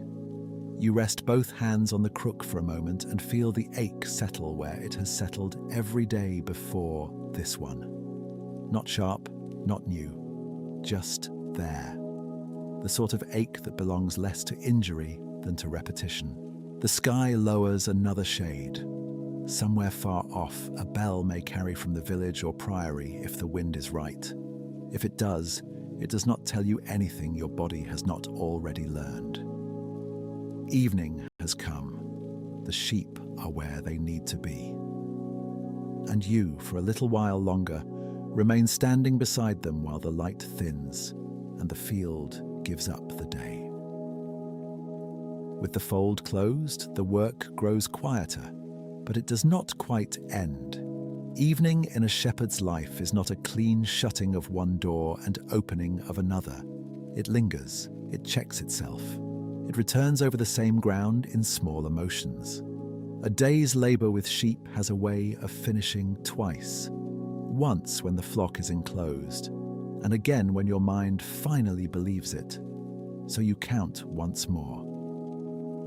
The animals have already shifted from entry into settling. Those nearest the hurdles stand with heads low. Others turn in place, looking for a pocket of room. The pen makes its own weather. Warmth rises from the flock. Moisture gathers in the smell of wool and dung and trampled earth. When a sheep presses against a hurdle, the woven rods creak softly, then hold. You wait and watch the movement slow enough for counting to become possible again. This second count is not wasted caution. It is the difference between almost sure and sure enough to sleep. In a world without neat lamps, printed lists, or any clerk standing here beside you, number lives in the body. You carry it in rhythm, in the look of the mass, in the remembered order of what passed the gate. If the tally feels wrong, even by one, you cannot simply shrug and let darkness take the matter. You look again. Perhaps you touch shoulders with the crook as you move around the outside. Not striking, just separating one shape from another in your own mind. Perhaps you mark them by little groups, 10 and 10. Then, what remains? The exact method is hard to prove because shepherds like you left few written instructions. But the need to know, and to know before night deepens, is beyond doubt. Husbandry texts care very much about losses. So must you. At last the number sits right. You feel it more than announce it. A private easing. Not joy, just the absence of one more worry. That is often the nearest thing to comfort in work like this. Then come the smaller checks. You stand where fading light still reaches through the hurdle and look for what can be seen before dark swallows detail. A limping ewe from earlier now stands square enough. One lamb, if lambs are with the flock in this season, noses at another's side and then settles. Seasonal routines matter here. In spring, the whole night might feel more watchful because lambing can pull a shepherd from sleep again and again. At other times of year, the concerns are plainer. Weather, straying, weakness. The ordinary wear that slowly steals value from a flock if nobody notices. You test the ties on the hurdle. One gives a little. You tighten it with fingers gone stiff from damp. A rod has split near the edge. Not enough to fail tonight, but enough to remember tomorrow. This kind of repair work belongs to the edges of the day. Whether every shepherd on every estate mended hurdles himself is uncertain. Some places would divide labour more finely. Some would not. But the object in front of you does not care about those distinctions. If it is loose and you are present, your hands answer. A patch of straw is kicked closer to the weakest spot where mud has churned deepest. Not because you imagine comfort in any tender sense. Sheep are livestock before they are companions. Their wool, their manure, their increase, and sometimes their meat matter within the household and beyond it. But animals that stand too wet or too exposed lose condition. Condition lost is money, food, rent, and obligation all leaking away by degrees. So practicality and care end up looking very similar from outside.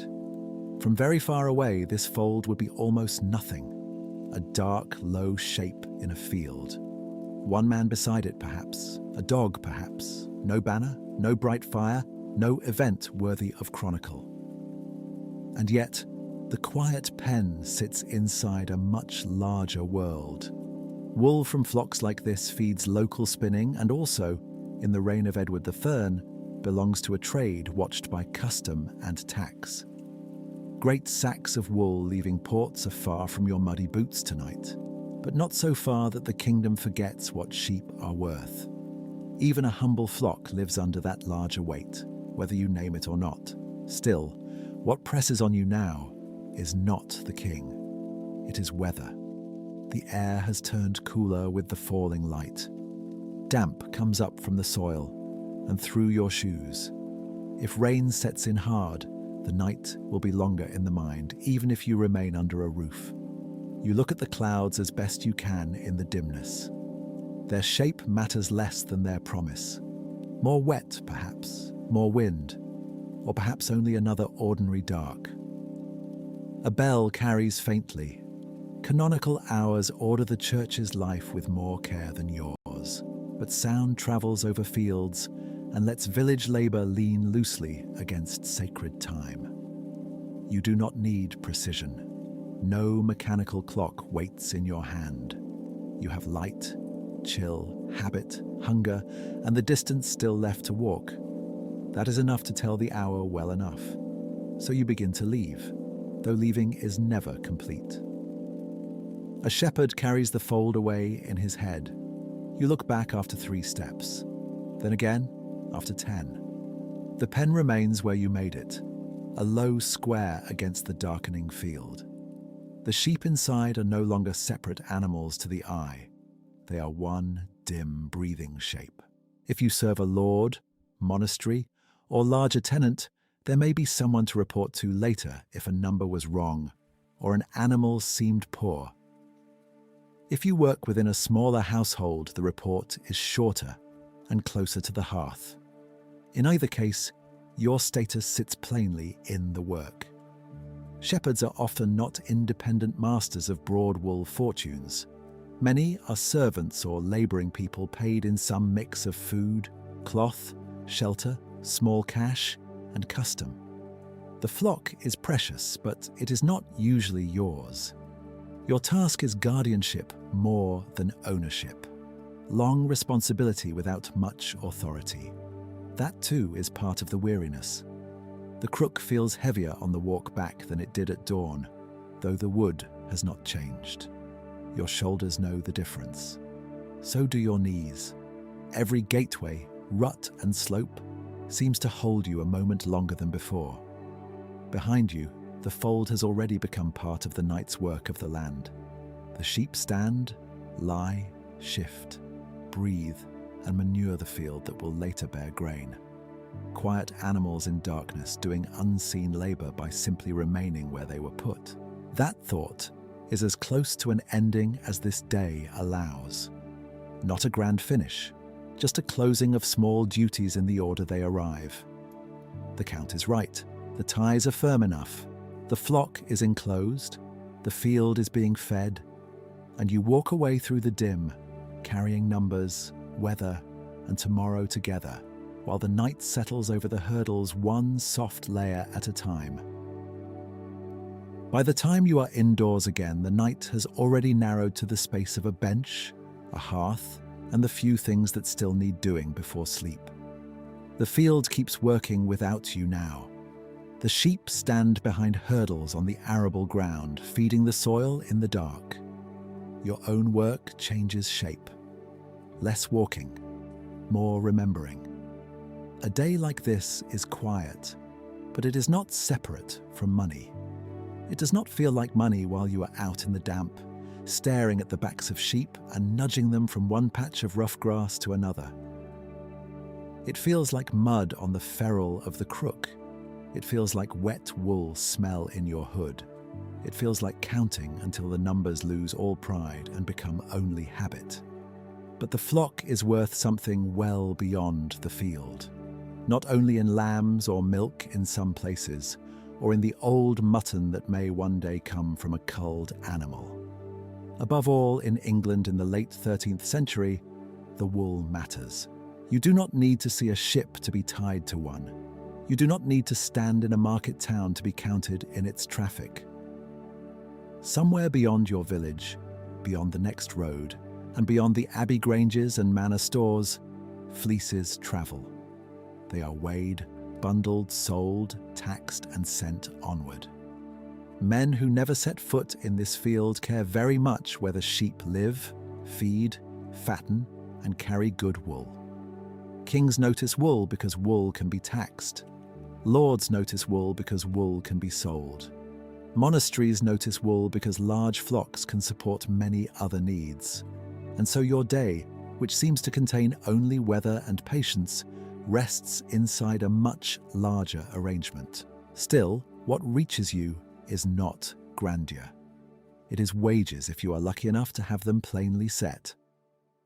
On some estates, a shepherd is a servant, not free in the modern sense of choosing each day fresh, but attached by duty, by contract, by need, or by custom. Payment may come partly in coin, though often not much. Just as often it comes as food, drink, clothing, or small allowances in kind. Bread, ale, a wool garment, a pair of shoes at stated times, perhaps a share of something seasonal, perhaps not. The exact mix changes from place to place. Estate accounts tell us that such arrangements existed, but they do not always tell us how they felt in the body of the man wearing the damp cloak. So, you learn to think of value in plain pieces. If your hood still keeps some rain off, that is value. If the household gives enough bread that your stomach does not gnaw through the night, that is value. If a little ale comes with the evening meal, thin though it may be, that is value too. Coin matters when it appears, but coin is not the only thing that keeps a shepherd alive through the year, and status is its own quiet burden. You are necessary, but not admired. Everyone understands that sheep must be watched. Everyone understands that counts must be right. Yet the work is too common to draw praise, and too lonely to gather much witness. If the flock returns safely, that is simply what should have happened. If one is lost, if one goes lame unnoticed, if one slips through into ground where it should not graze, then the fault is easier to name. Quiet jobs often work that way. Success passes like weather.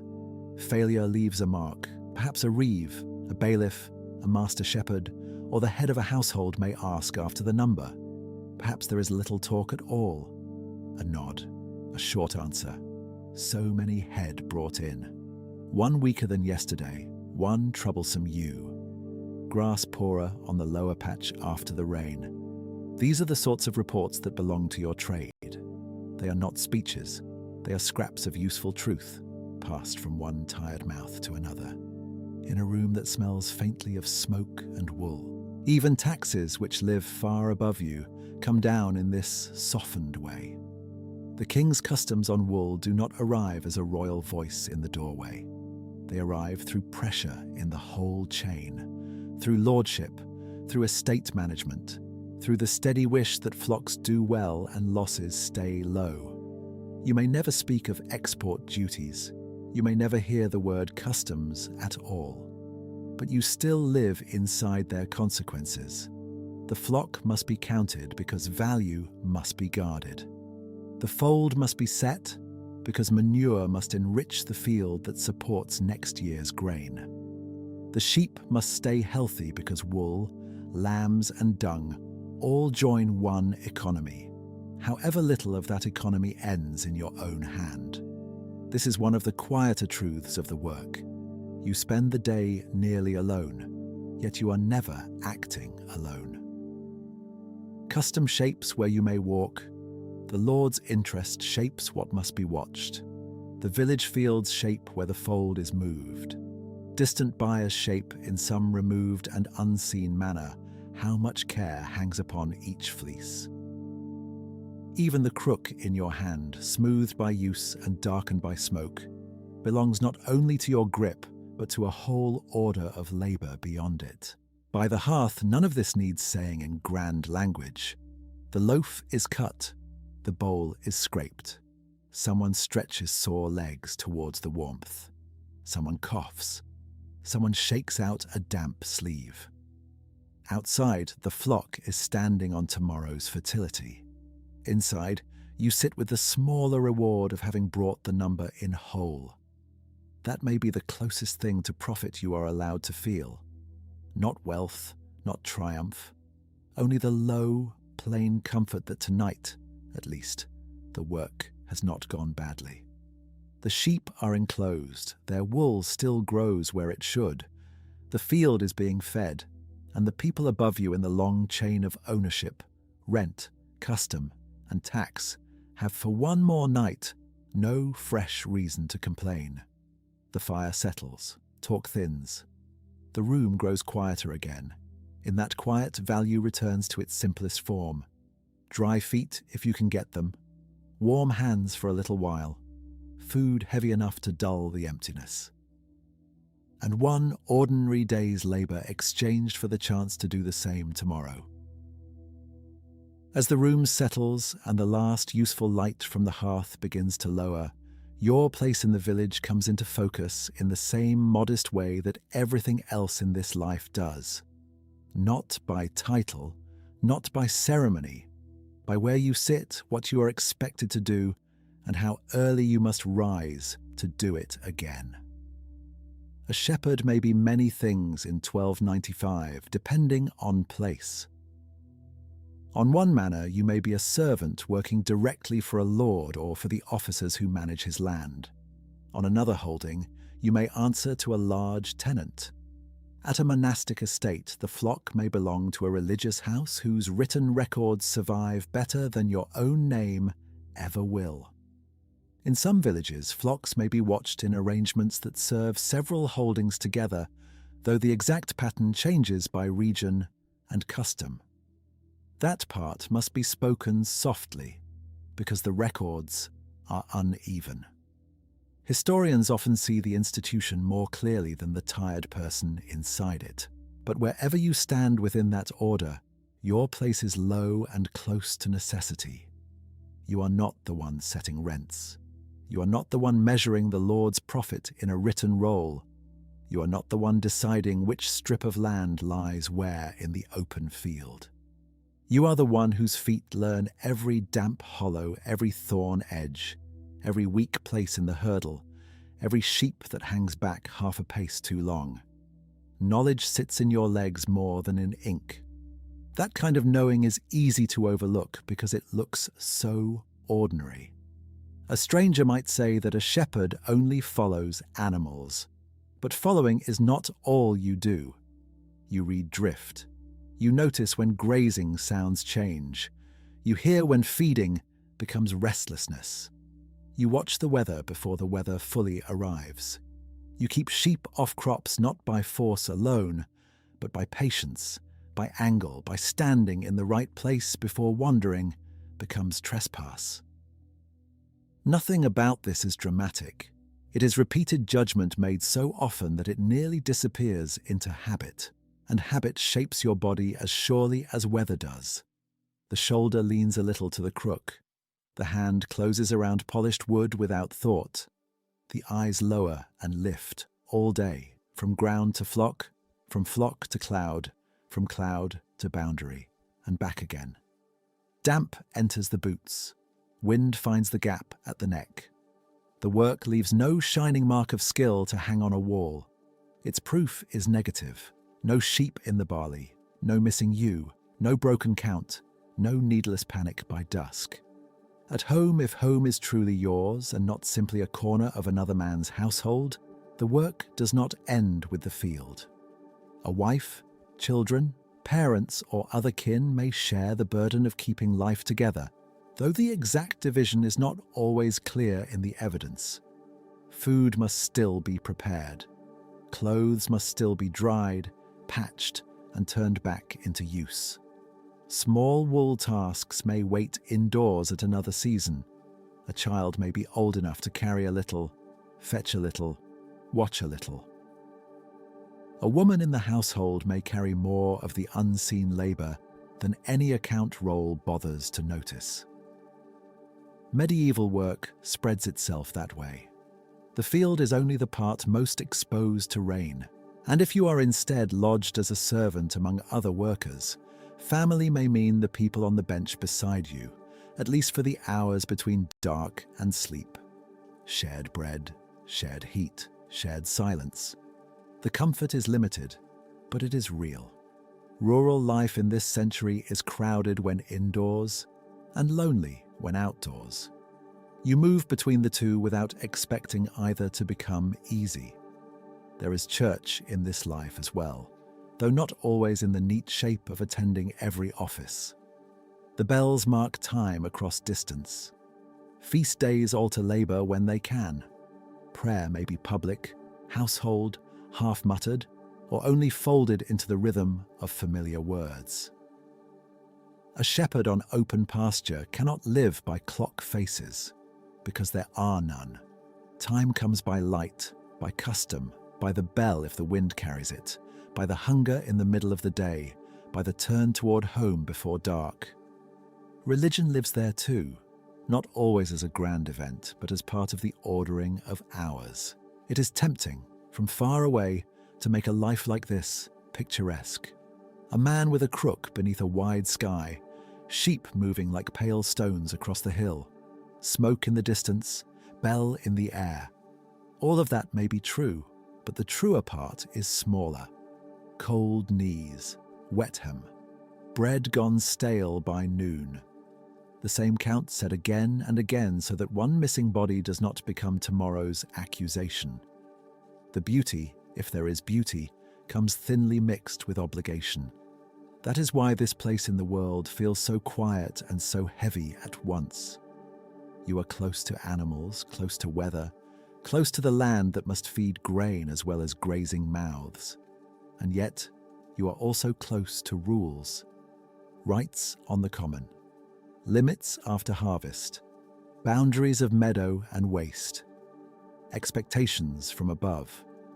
A shepherd's freedom is mostly freedom to keep walking inside a narrow line, drawn by other needs. Still, there is a kind of steadiness in knowing exactly what is asked of you. Not happiness, perhaps. Not misery every hour, either. Just steadiness. The flock out. The flock watched. The flock brought back. The fold moved as required. The weak ones noticed if you can. The numbers carried in the head from dawn to dark. It is enough to fill a life, even if no chronicle cares to say so. Soon the bench will give way to straw, blanket, cloak, or whatever softness can be made from simple things. Before that happens, you sit a little longer in the low warmth and belong, in the plainest sense, to this village world of pasture, dews, smoke, bells, and wool. History rarely writes your name, but it builds much of its ordinary ground beneath your feet. The room grows still. Someone shifts. Someone sighs. Outside, the hurdles stand where they were set. Beyond them, the dark field waits to be fed all through the night. And you, with your place neither high nor absent, let the day's last wakefulness loosen at last into rest. The room cools by degrees. Heat leaves the stones first, then the air near the door, then the bench beneath you. At last there is nothing to do but stand, loosen the stiffness in your knees, and make ready for the short walk from fire to bedding. Your place for sleep is plain. Straw, if it is fresh enough, still carries a dry, dusty smell beneath the smoke of the house. If it is old, it has already flattened into ridges and hollows that remember many nights before this one. A blanket, if there is one to spare. A cloak folded under shoulder or hip where the boards press too hard. Boots set within reach. Hood nearby. Nothing done carelessly, because morning comes early and fumbling in the dark wastes warmth. You lie down with the feeling of the day still in you. Legs tired from uneven ground. Hand curved from the crook. Damp held in the hem of wool. Even resting is not clean or complete. It is only a pause inside the larger round of work. Outside, beyond wall and yard and sleeping village, the sheep remain where they were folded. Their bodies give off heat into the close dark of the enclosure. Their dung drops steadily onto the field. The work continues without you for a few hours. That is one of the few mercies in it. Sleep in a place like this comes in layers. First, the sounds near at hand. A cough, a shift of straw. The faint settling crack of wood by the hearth. Then the sounds farther off. Wind rubbing at thatch. a dog somewhere answering another dog. Once in a while, if the night is still enough, a sheep calling from the fold in a short, blunt cry that rises and is gone. You hear it through sleep more than through waking. Not a summons, only proof that the flock, the field, and your own body remain tied together even now. In lambing time, or in weather that turns rough, rest can be broken. A shepherd may have to rise again and go back out, and that much is well grounded in the demands of the work. But on a quieter night like this one, we stay with a more ordinary thing. You sleep through most of it, not deeply at every hour. Medieval sleep is often broken by cold, by noise, by the body itself. But enough to carry you from one dark stretch to the next. At some point, the black around the shutters softens. Not light exactly, just less darkness than before. The house stirs one person at a time. Someone turns over. Someone puts a hand into the embers. A low breath becomes movement. Morning does not arrive all at once. It gathers. You wake because habit wakes you. No bell is needed when the body has learned the hour from repetition. The same ache lives in the same places. Calf, shoulder, palm. The back of the neck where damp cloth rested yesterday. You sit up slowly so the room does not spin with the quick change. Your hand finds the crook where you left it. Even indoors, before the door is opened, it is part of the shape of the morning. The first task is to put yourself back together from simple things. Tunic straightened, belt pulled tight, hood lifted, shoes or boots drawn on with stiff fingers. If food is ready, it is not a feast. A scrap of bread left from yesterday. Perhaps a little ale, weak and familiar, because water near dwellings is not always the better choice. If there is pottage left in the pot and it can be warmed, so much the better. If not, the stomach learns patience. You do not step into a private life when you wake. You step back into obligations already waiting. The flock must be checked. The fold must be opened at the proper time. Sheep cannot simply be turned loose wherever grass appears greener. Rights and limits govern the land. Common pasture may be open. A stubble field may be available after harvest. Meadow aftermath may be used only when custom allows it. The wrong turn does not just spoil a morning. It can damage crops, anger neighbors, and cost more than one laborer can afford. So before sunrise fully breaks, you are already thinking in paths. Which gate? Which stretch of rough grass? Which edge to avoid because the ground is too wet under hoof? Which boundary belongs to memory more than to marker? This is one of the quiet skills of the work. Not speed, not force, placement. When the door opens, dawn air presses cool against your face. Smoke, wet earth, stale straw, and the faint animal thickness from the fold mingle in one breath.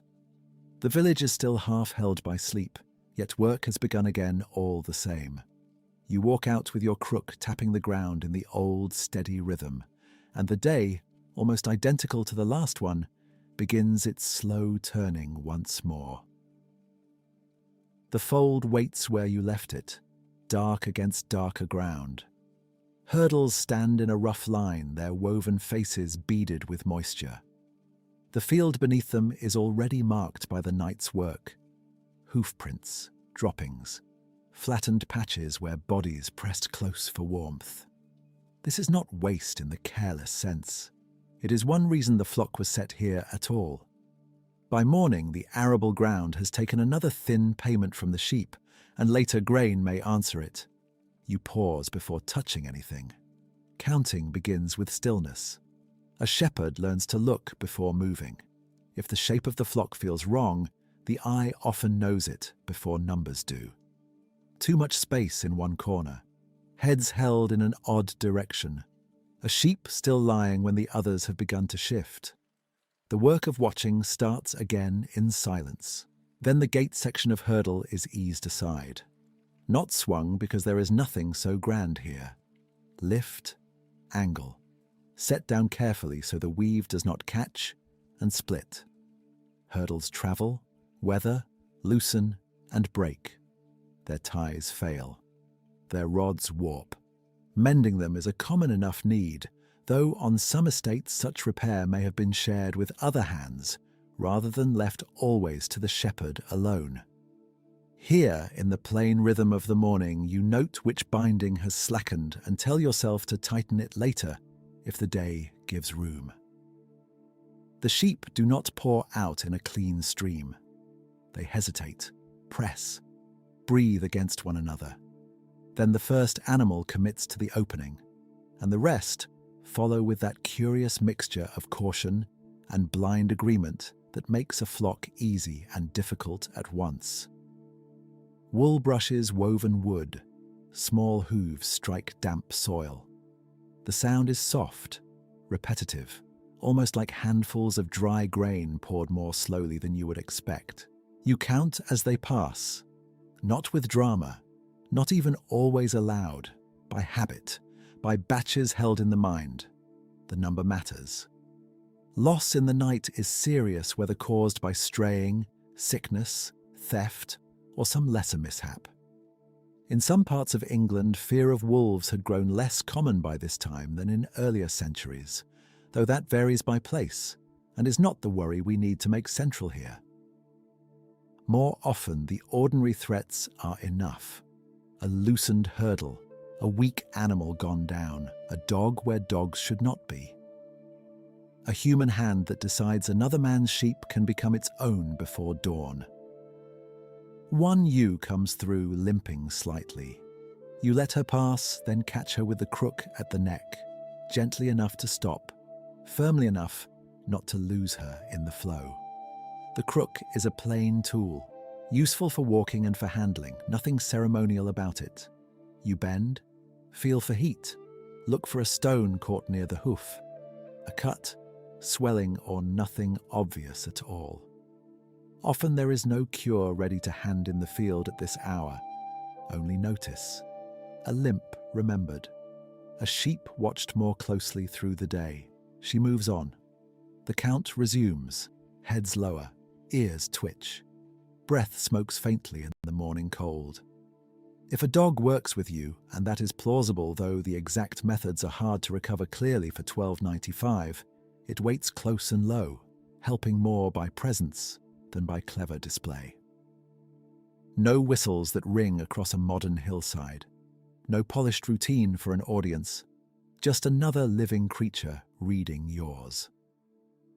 Beyond the fold, the path is not empty land, but used land. A village flock, a manorial flock, or the animals of one household all move through ground that belongs to custom as much as to soil.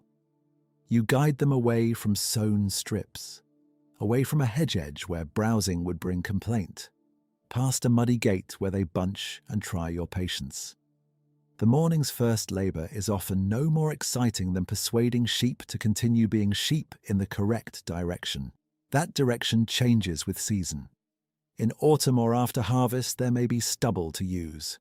In another part of the year, rough, common, or heath. Meadow aftermath, if allowed. Waste ground, slopes too poor for grain but good enough for mouths that can make use of thin forage. The flock's day is shaped as much by village rule as by appetite. Grass is never just grass when many people claim a right in it. The sky lightens while you walk. Grey first, then a paler seam low in the east. Church bells, if they carry this far on the damp air, help mark the hour, though your body hardly needs them. Time in this life is measured by light, by custom, and by the behavior of animals under your eye. When sheep begin to spread and crop in earnest, the day has truly started. For now they move as one thick, slow thought over the ground. You follow at the edge of them, tapping the staff lightly where a straggler turns, stepping around dung, ruts and thorn stubs you know too well to notice sharply anymore. The village behind you gives up its smoke to the morning. The field ahead receives the flock again, and in that narrow space between sleeping and labor fully underway, another ordinary day opens without haste. The flock loosens by degrees, not all at once. First a few noses lower with purpose, then more. Then the whole woolly line begins to spread over the rough grass in a slow, pale fan, each animal taking a little space for itself, though never very much. You walk beside that widening shape and let it happen carefully. This is not wandering. It only looks like wandering from far away. Your work now is made of small corrections. A tap of the crook on the earth, a low call, a step toward one ewe that has lifted her head and drifted too near a ditch edge where the ground gives underfoot. Another step toward two younger animals that seem more interested in a thorny bank than in the pasture before them. They turn because you are there. Often that is enough. Presence does much of the labor. The grass here is not smooth like a lord's imagined meadow in a painted book. It is mixed ground, cropped turf, coarse stalks left standing, damp hollows where the foot sinks colder than expected, dung flattened by weather, mole heaps, thin patches where too many mouths have fed before.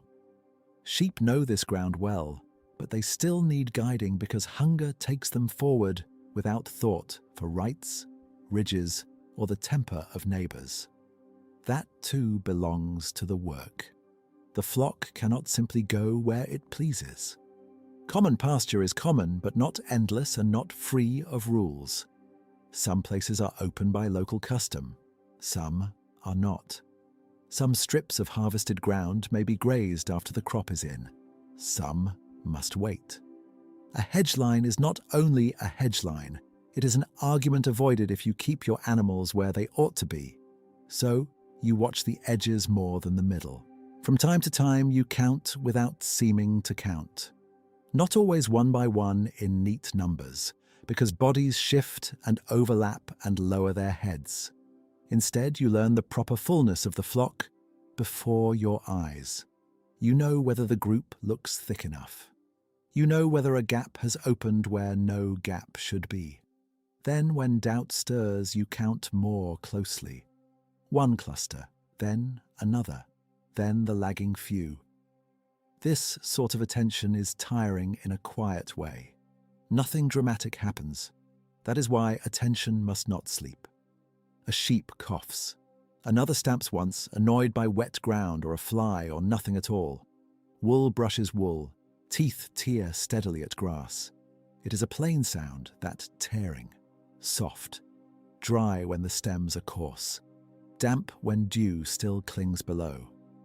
After a while, it becomes the whole morning's music, broken only by a bleat, the creak of your own leather pouch, the knock of the ferrule at the end of your crook against stone.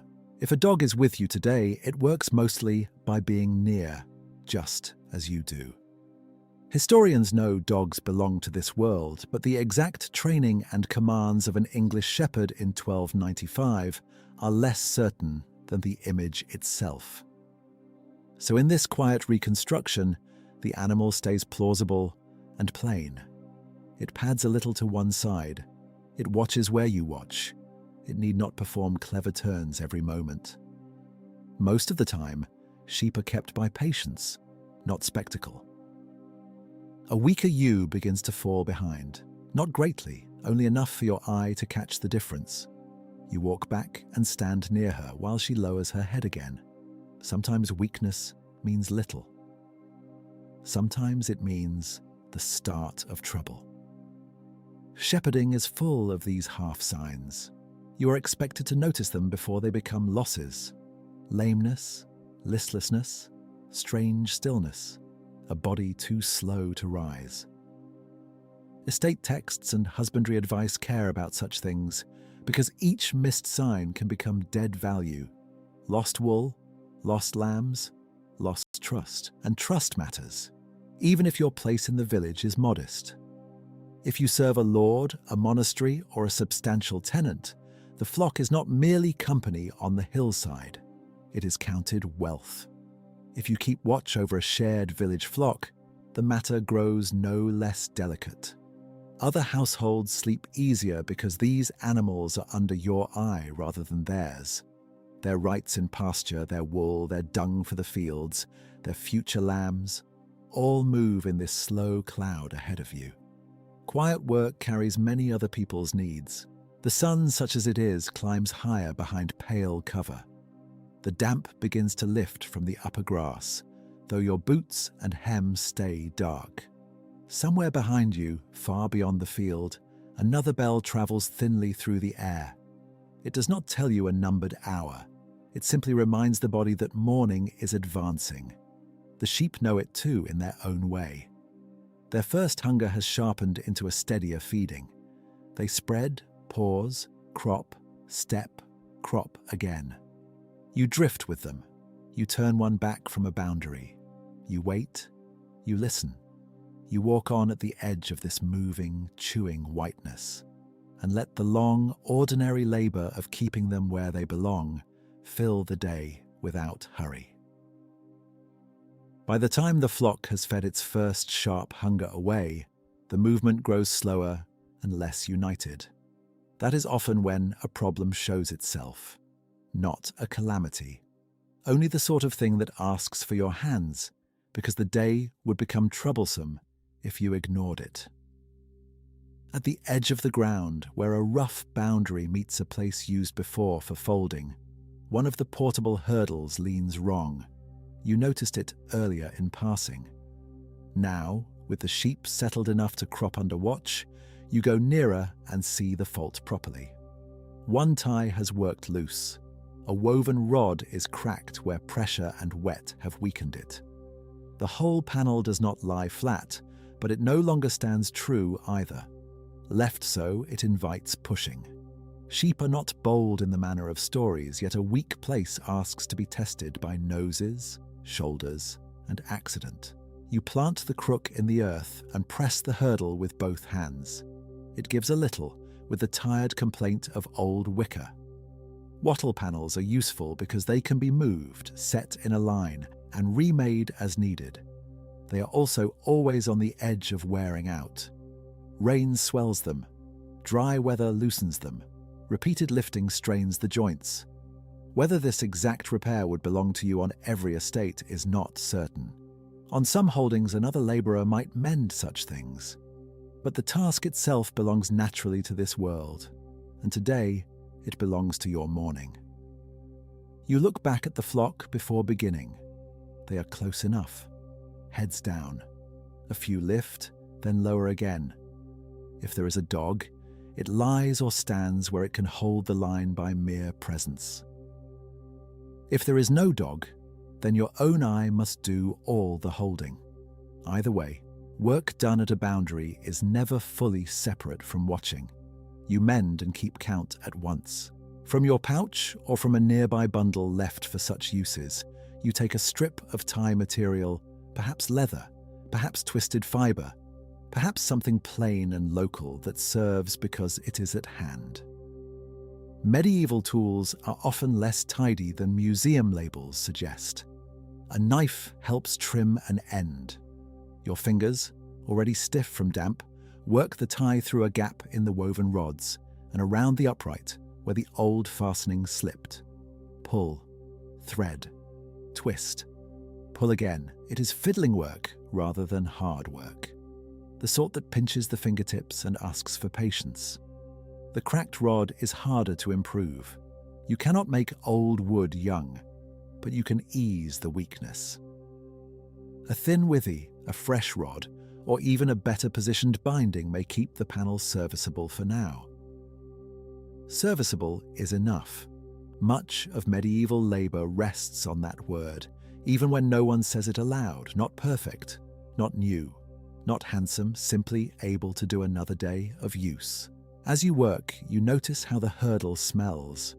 Wet wood, earth. Old lanolin rubbed onto it from passing wool. Smoke too, faintly, perhaps from standing near fold fires or cottage walls in some earlier season. Objects keep the memory of weather in them. Your own crook does the same. Its shaft is smooth where the hand returns always to one place. The ferrule is worn by mud and stone. If there are nicks below the grip, they may mean something or they may mean nothing certain. Counting marks, ownership marks, idle cuts from a knife. A historian must admit that not every scratch can be read, but wear itself speaks plainly enough. Tools in this life are handled until they almost become part of the body. You straighten and test the panel again. Better. Not strong forever, strong enough for sheep. Strong enough for tonight if it is used in a fold. Strong enough to stop a small problem from becoming a larger one. That is the measure by which many days succeed. A ewe has wandered nearer while you worked. She stands with her narrow face turned toward you, chewing as if your efforts are of mild interest. You walk her back with 2 easy steps. Another animal tries the grass by the boundary and thinks better of it when your shadow reaches across. The repaired hurdle holds its line. The flock settles once more into its dull, patient feeding.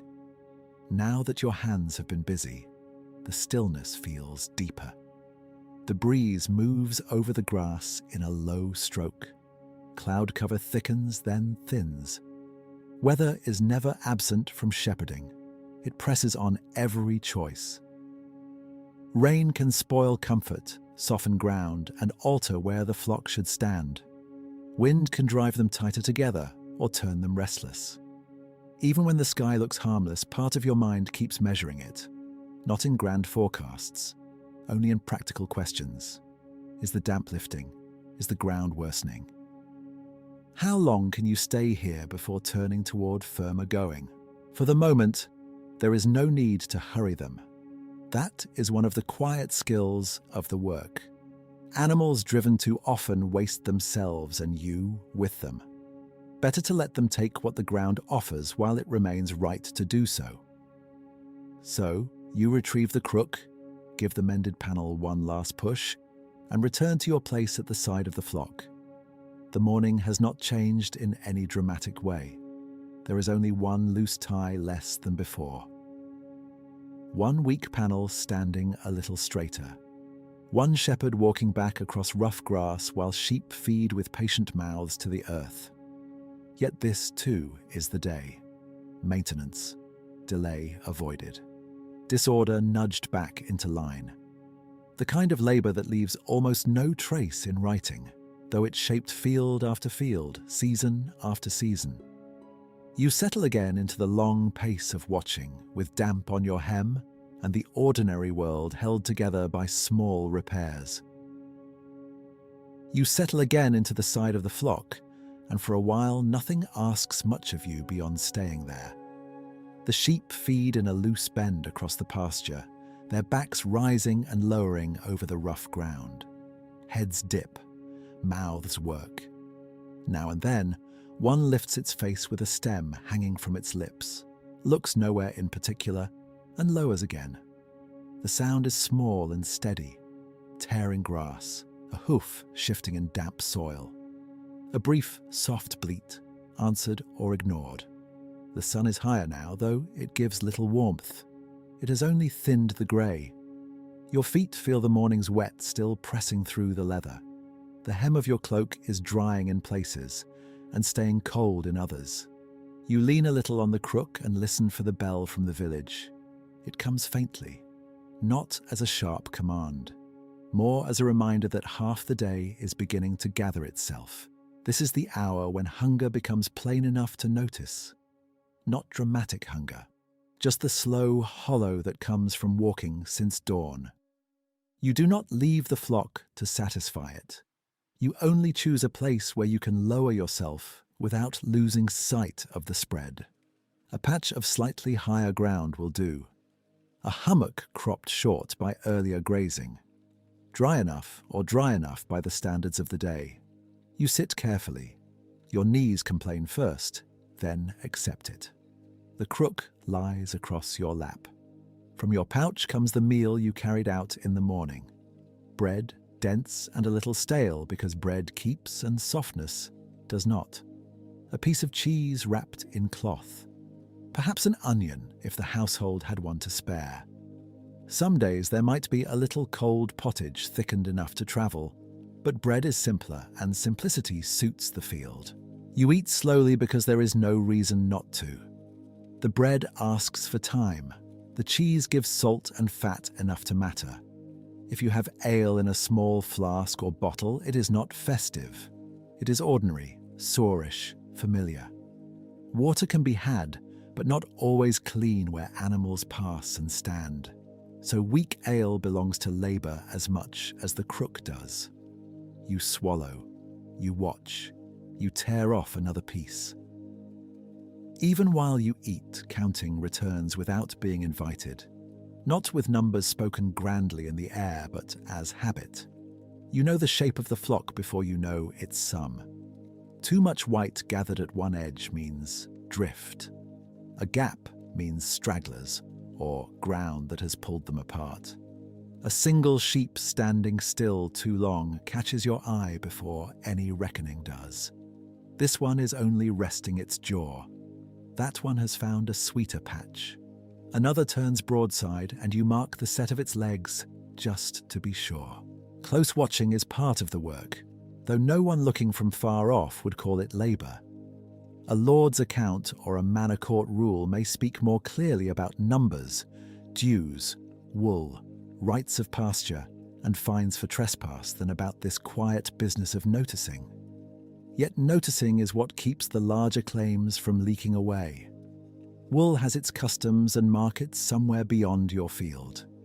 The king's officers and merchants may think in sacks and coin, but wool first sits on living backs, damp from mist, wandering toward hedges if no one bothers to look up from his bread. So you look, you eat, you brush crumbs from your hand onto the grass, and watch sparrows consider them after you rise. The flock has edged a little farther than you would like toward a wetter hollow. The ground there darkens and shines in spots. Hooves can cut it badly. Sheep can sink just enough to sour their movement and foul their feet. You stand before they decide the matter fully for themselves. The crook comes upright. One call low and practiced, or perhaps only a hiss through the teeth, is enough to stir the nearest animals. Exact calls are hard to pin securely to this year and place. Shepherds surely used voice, sound, and habit, but the words themselves are mostly lost to us. Whatever shape the sound takes, it belongs to repetition more than invention. The sheep nearest you turn. The pressure passes along them, not fast. Sheep rarely become elegant merely because you wish it. But the line bends away from the hollow and back onto firmer grazing. You walk after them, meal finished, still chewing the last mouthful. There is no clean division between resting and working. Even dinner sits inside labour.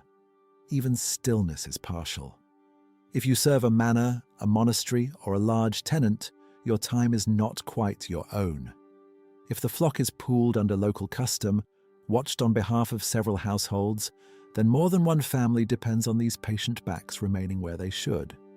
In either case, your midday peace is real, but it is never complete. A few of the sheep bunch close together where the breeze reaches over the rise. Their wool is not like the heavy, rounded fleece many people imagine now. Medieval sheep were often smaller, and exactly how full-fleeced they appeared by region and breeding is not always certain. But they are woolly enough to hold the damp smell of lanolin, earth, and old weather. When they press near one another, that smell thickens a little in the air. The bread sits warmly in your stomach now. Your shoulders feel heavier for a few minutes, as bodies often do after eating. The field itself seems to grow quieter, though in truth it has changed very little. One cloud covers another. The bell has long since stopped. A rook crosses over the pasture and goes on. You walk the edge of the flock again, no quicker than before, carrying your dinner inside you and the rest of the day ahead in the same plain, unexciting measure. By the time the meal has settled, the air begins to change in a way your skin notices before your eyes do. Not rain exactly, not yet, just a finer chill moving across the open ground. The breeze that had been no more than company now touches the side of your face with colder fingers. You glance up. The clouds have thickened into one even sheet, low enough to make the farther edges of the land seem flatter and nearer. This is part of the afternoon's work as surely as counting, watching the weather.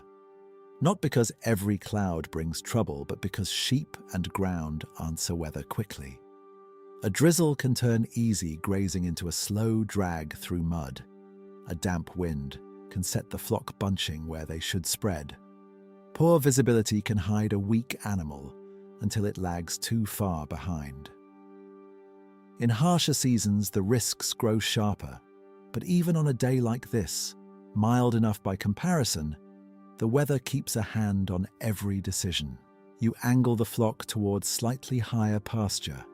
There is no grand drive, no racing line of bodies. You simply make yourself present where you must be present, and absent where you must not. Your crook points, your steps shorten and lengthen. The sheep nearest the lower patch hesitate, choose easier ground, and the rest draw after them by that plain sheep logic of following what is already moving. If a dog works with you today, it stays close and useful rather than theatrical. Dogs belong to sheep-keeping in medieval Europe, but the exact breeds, signals, and handling of an English shepherd in 1295 are not well described, so it is safest to imagine help without pretending certainty. Perhaps a rough animal with more patience than beauty shadows the edge of the flock, responding to tone and habit.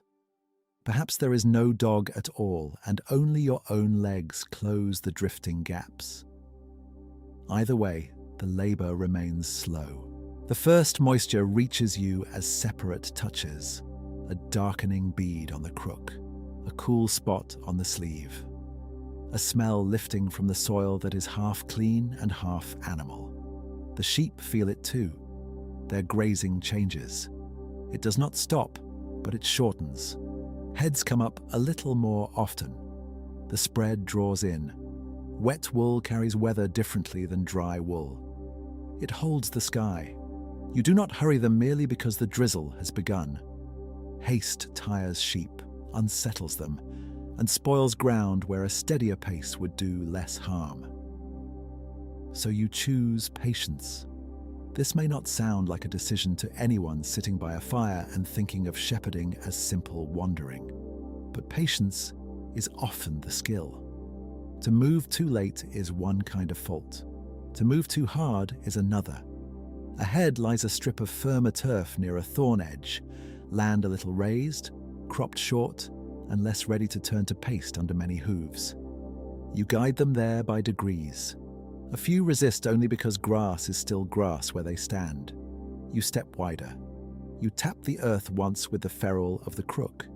You give that same low sound again. One ewe yields, then two more.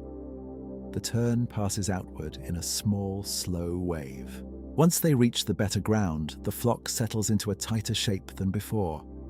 This is useful now. Not because evening has come, but because afternoon in damp weather asks for more deliberate watching. You walk behind the line and study motion rather than faces. Even movement is good. A hitch in one gait is not. One sheep favors a foot for 3 steps, then goes sound again. You mark it in your mind. Another hangs back only long enough to nose at a tuft, then catches up. That one can be forgotten. The first, perhaps not. The work has a loneliness to it, though not always an unhappy one. You are alone with creatures that do not speak and with rules that no one repeats aloud each hour. Keep them off the Lord's crop. Keep them within custom. Keep them feeding, but not fouling what should be saved. Keep count well enough that evening does not bring shame. On some estates, a bailiff or reeve may care chiefly for totals. On some days, a household may ask only whether all returned, but out here, between dinner and the long turn home, The duty has no witness except the flock itself. And still, this quiet guidance belongs to larger things. The right to graze here rests on local agreement, memory, and authority. After harvest, some fields may open for common use. Before that, they are forbidden. Meadow aftermath, waste, stubble, and heath each have their season and their rule. You do not need to recite law to feel it. You feel it in where you can step and where you must not let a single mouth wander. A shepherd learns boundaries through labor long before he hears them dressed in formal words. The drizzle continues for a little while and then weakens into suspended damp. Not enough to count as proper rain. Enough to make the wool on your sleeve darker. Enough to slick the shafts of grass and settle the dust. The sheep resume fuller feeding once the firmer ground assures them. Their chewing steadies again. Their backs make that familiar broken line against the pale field. So the afternoon carries on. No revelation arrives with the weather. No disaster follows the cloud. Only a smaller circle of grazing. A colder hand at the edge of the day. You walk, pause, count by instinct, and walk again. Behind you, the lower ground glistens where you did not let the flock remain. Ahead, the hours continue toward gathering and return. For now, though, nothing more is required than this modest success. The sheep are together, the worst of the wet is avoided, and the long, plain business of keeping watch goes quietly on. The colder air stays with you. It does not turn to hard rain. It does not clear into brightness either. The day simply narrows. Light loses some of its color. The field seems less wide than it did at noon, though your feet have crossed the same rough ground for hours. That is often how late afternoon feels. Not dramatic, only smaller. The sheep know this part of the day as well as you do. Their feeding changes before any bell can tell you much. Heads still lower to the grass, but not with the same loose patience as before. Small groups begin to draw closer. A few turn their bodies in the direction of home without yet walking there. Lambs, if it is a season when lambs are still close at heel, press more often near familiar sides. Older ewes crop a little faster. The whole flock begins to think, in its own sheep way, about enclosure. You think about it too. This is the hour when watching becomes more exact. Through the long middle of the day, a shepherd can let the flock spread into a broad, working shape, so long as no ditch, bog, hedge gap, or grain strip lies too near. But as evening comes, the shape must tighten again. Loose bodies have to become countable bodies. Grazing animals have to become gathered animals. What was a drifting blanket over the pasture must slowly become one obedient moving mass. You begin at the edges. Your crook touches the ground with the same small sound it has made all day. Wet turf, stone, wet turf again. You move along the wider flank of the flock, where a few sheep have worked themselves outward, each following slightly better mouthfuls. They are not fleeing. They are only feeding in the lazy, stubborn way sheep often do, always a little farther than is convenient. A step here, a pause there. One body becomes three becomes six. By evening, if left alone, such quiet spreading can turn counting into annoyance. So you ease them inward. No sudden rush, no waving panic, just presence. Your body enters the space they had taken for their own. One ewe lifts her head, another turns. A small line of back shifts, then another. Grass tears softly from the earth. Hooves make little wet presses. A lamb gives one thin call and is answered almost at once. The flock bends around your pressure as water bends around a post. If a dog is with you in this imagined day, it stays near and low, more a shape of caution than a creature of noise. Dogs certainly belong to sheep work in medieval Europe, though the exact training and spoken commands for England in 1295 are not well recorded. So here it is safest to picture only the plain thing that makes sense. Another watchful body helping keep the flock from spilling too far. If no dog is there, then the work remains yours alone, done with feet, crook, patience, and the sheep's habit of yielding to steady guidance. You count without making a show of counting, not always with numbers spoken aloud, sometimes by clusters known to the eye, sometimes by the remembered fullness of the flock against a rise in the ground, sometimes by noticing the one shape that should be there and is not. This is a skill made from repetition more than cleverness.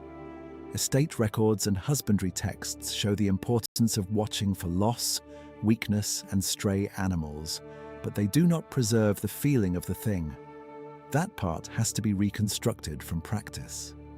You look, and because you have looked so often, you know when the view is wrong. One sheep near the back favors a foot, not badly, just enough to shorten its step. You notice because the rest of the flock flows around clumps and dips with one rhythm, while this one lands a little late each time. Lameness matters. So does weakness. So does any sheep that hangs behind at the wrong hour. A sick or hurt beast is not merely a sad sight. It is loss. Wool lost. Breeding lost. Meat or milk value lost, depending on the household and season. For a great monastery with many sheep, such losses would be tallied in account rolls. For a peasant household with only a few, the wound could be smaller in number and larger in feeling. In either case, you cannot ignore it. You angle the flock more slowly now, so the limping animal need not force itself. Perhaps you catch it later in the fold. Perhaps you only mark it in your mind for another look by fading light. Medieval shepherding is full of such delayed decisions. Not every problem can be solved where it first appears. Sometimes the right labor is simply to remember. The way back is not a straight line. It follows usage, custom, and the shape of worked land. In some places you would be turning sheep toward a village pinfold. In others, toward portable hurdles already set on an arable strip, where their droppings through the night will feed the soil as usefully as any carted manure. That night, folding on fields was part of ordinary husbandry is well established, though exactly how regular and intensive it was in every region is debated. Still, the principle is plain enough beneath your feet. The flock does not end the day only for its own safety. It also ends the day where crops may begin. You come off the rougher common and toward land more obviously claimed. The difference is visible even in poor light. Boundaries are never only lines on a map because there is no map here in the modern sense. Boundaries are habits. A hedge thickened by years. A shallow ditch. A gate worn by passage. A strip of ground known by everyone nearby to belong to one holding and not another. The sheep may not understand the law, but they understand openings, and that is enough to create trouble. So your eye keeps moving from woolly backs to edges of land and back again. You do not want them breaking into standing grain. In this season, perhaps there is no standing grain close by. Perhaps the fields lie open after harvest, and stubble may be lawfully grazed according to local custom. Or perhaps some parcels are free and others forbidden. These arrangements differed from place to place, and no single day's route can stand for all England. But everywhere one truth stays plain. Grazing rights are limited. Sheep walk where custom allows them to walk, not simply wherever grass happens to grow. A shepherd's boredom is tied tightly to rules. The flock compresses as the track narrows. Now the sounds change. Less tearing of grass, more brushing of wool against wool, more small knocks of hoof on harder earth. The smell thickens too. Damp fleece, mud. Old dung stirred where many animals have passed before. It is a close smell, not pleasant exactly. but familiar enough to become almost restful when nothing has gone wrong. You stop once and let the trailing animals close the gap. This pause matters. Rushing the rear only strings the flock out again. Better to stand. Better to let slow creatures remain slow. You lean a little on the crook. Your shoulders know the whole day in one dull ache now. Not an injury. Not a complaint worthy of writing down. Only the tax the body pays for hours of uneven walking, wet air, and constant mild attention. Far off, if the wind is kind, there may be the sound of a bell from the church or the manor side. It tells you less than the sky does, and less than the sheep do, but it belongs to the hour. Rural time in 1295 is made from such loose agreements between light, habit, work, and sound. You are late only when the flock says you are late. At last, the place of keeping comes into view. Perhaps it is a fold of hurdles set out on a field that will take their manure by morning. Perhaps it is a more regular pen near other holdings. In either case, the work is not finished when you see it. Evening always asks one last portion of care from tired hands. The entrance must be taken slowly so the first sheep do not balk and turn. The sides must hold. The count must come right. You widen your path and begin to feed the flock toward the opening in a gentle curve. 1 enters, then 3, then a thicker push. Bodies hesitate at the threshold as sheep often do, suspicious of the narrow place despite knowing it well. Then they go through. Wool rubs against woven hurdle, hooves clatter on packed earth. One lamb slips around another and finds its mother by smell rather than sight. You keep your place where turning is still possible. This is where a crook earns its plain keep. Not as an ornament, not as a picture book sign of shepherding, as a staff to block, guide, reach, catch, and steady. The worn ferrule at its foot belongs to this hour as much as to the open hill. It braces on churned ground. The hooked top turns a neck if a beast tries to force back out. The shaft taps hurdle rails while you judge whether the pen will hold one more bunching press. The flock settles by degrees, not all at once. Even enclosed, sheep continue their small rearrangements. A few circle, a few nose along the edge. A few try one last mouthful from grass at the base of the hurdle. Then the movement lessens. The whole pen begins to breathe in one slower pattern. The day's spread has become night's compact order. Now comes the count that matters most. You let your eyes travel over them once, then again, more carefully, noticing size, gaps, the limping one, the young ones nearest the outer side, any head held too low, any animal pressing strangely apart. Medieval texts can tell us that losses and illnesses had to be watched for, and they do. But the quiet strain of this counting after weather and walking and wet ground belongs more to lived reconstruction than to parchment. You feel how much the day narrows into this simple question. Are they all here? Tonight, enough of them are. Enough for the fold to close. Enough for your shoulders to lower a little. Enough for the earth beneath them to collect what the fields will later need.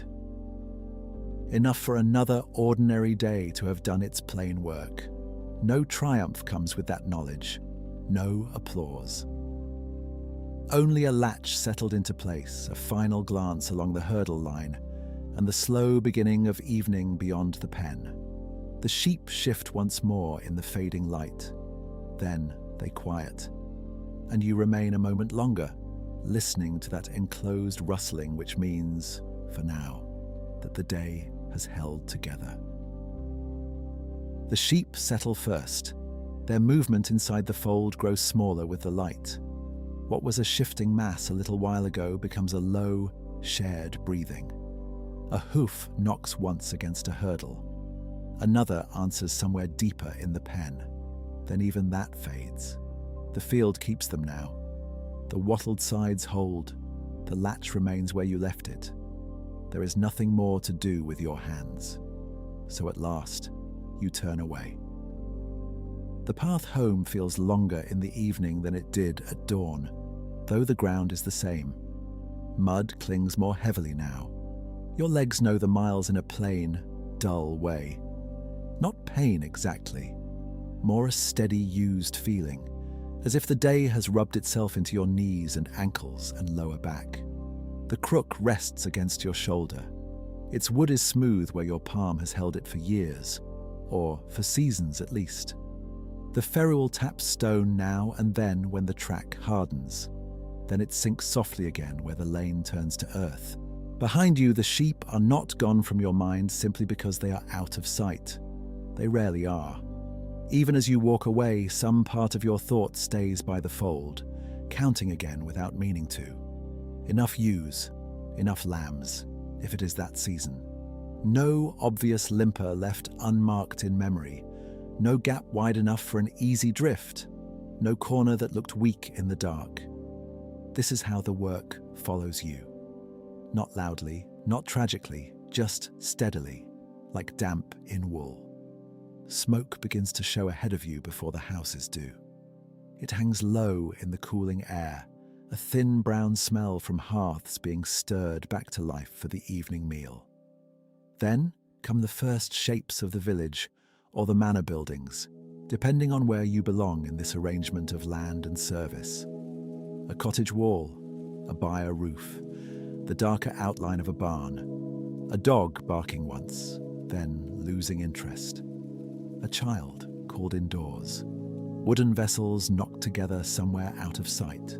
If you are a servant shepherd on a manor or monastic estate, the end of your day is not quite your own. There may be a word to give the reeve, the bailiff, or a master shepherd if the flock is large enough to have one. Nothing grand, only the plain report that makes tomorrow possible. The sheep folded on the south field, one ewe favouring a forefoot, hurdle tie needing replacement soon, wet ground avoided near the lower hollow, no loss seen, no theft noticed. Such speech is brief because the facts are brief. The work itself has already said most of what matters. If instead your place is nearer a small holding household, the report may go no farther than your own door. Yet even then, the flock is never only an animal matter. It is wool later on. It is dung for the fields. It is rent, food, custom, winter hope. In the reign of Edward I, wool moves upward through the world of taxes and markets, far beyond your lane. But that high matter does not arrive here as a royal speech. It arrives as ordinary care, as counting, as not letting sheep stand too long in wet ground, as closing a fold properly at dusk. Inside, the warmth feels thicker than it did this morning. Not hotter, perhaps, only more welcome. Your clothes carry the field in with them. Damp wool, sheep smell, a little mud drying at the hem. Smoke takes hold of all of it soon enough, settling over the sharper scents and making one familiar household air. Firelight moves over wood, straw, rough plaster, perhaps over a shared bench or a table scarred by knives and bowls. The room is not silent, but after the open ground, its sounds seem gathered close together, ladle against pot. Quiet talk, a cough, a stool moved by a tired foot. The meal is plain. It is nearly always plain. Bread again, pottage again, if there is enough. Perhaps leeks cooked soft, perhaps onion, perhaps a little cheese. On better evenings, a scrap of salted meat or fat to deepen the pot. Ale if the household has it ready, small and ordinary, safer often than doubtful water. You do not eat quickly because there is no reason to. The day no longer asks for speed. You eat because the walking used you up, and tomorrow will do the same. Hands matter at this hour. You notice them more once they stop working. The stiffness in the fingers, the soreness across the palm where the crook pressed, a rough place where a withy or cord rubbed while you handled a hurdle, dirt in the nails, a cracked patch at the knuckle. Nothing unusual, nothing worth remarking on unless it worsens. Medieval labor is full of these little damages, too small for story, large enough to shape a life. Around you, other people have their own evening tasks. A woman turning bread from the fire, someone carding or sorting wool from an earlier clip, if the season and household stores allow it. A child, already half asleep. Another still asking for more than the day can give. In many rural homes, labor does not divide neatly into separate worlds. Sheep belong to the field, yes, but also to hands indoors. Wool must one day be washed, teased, spun, traded, worked. Food must be made from what the holding or wages allow. Clothing must be patched before it fails completely. The shepherd's day ends, but the household's work only changes shape. Church time has mostly passed for today, yet it lingers in habit. Bells, if you heard them out on the pasture, helped divide the hours loosely. Now, evening prayer may be said in full, said briefly, or folded into simpler custom, depending on household, place, and tiredness. A cross made in haste, a murmur toward the Virgin or a local saint. Thanks for no storm, a request for no theft in the night.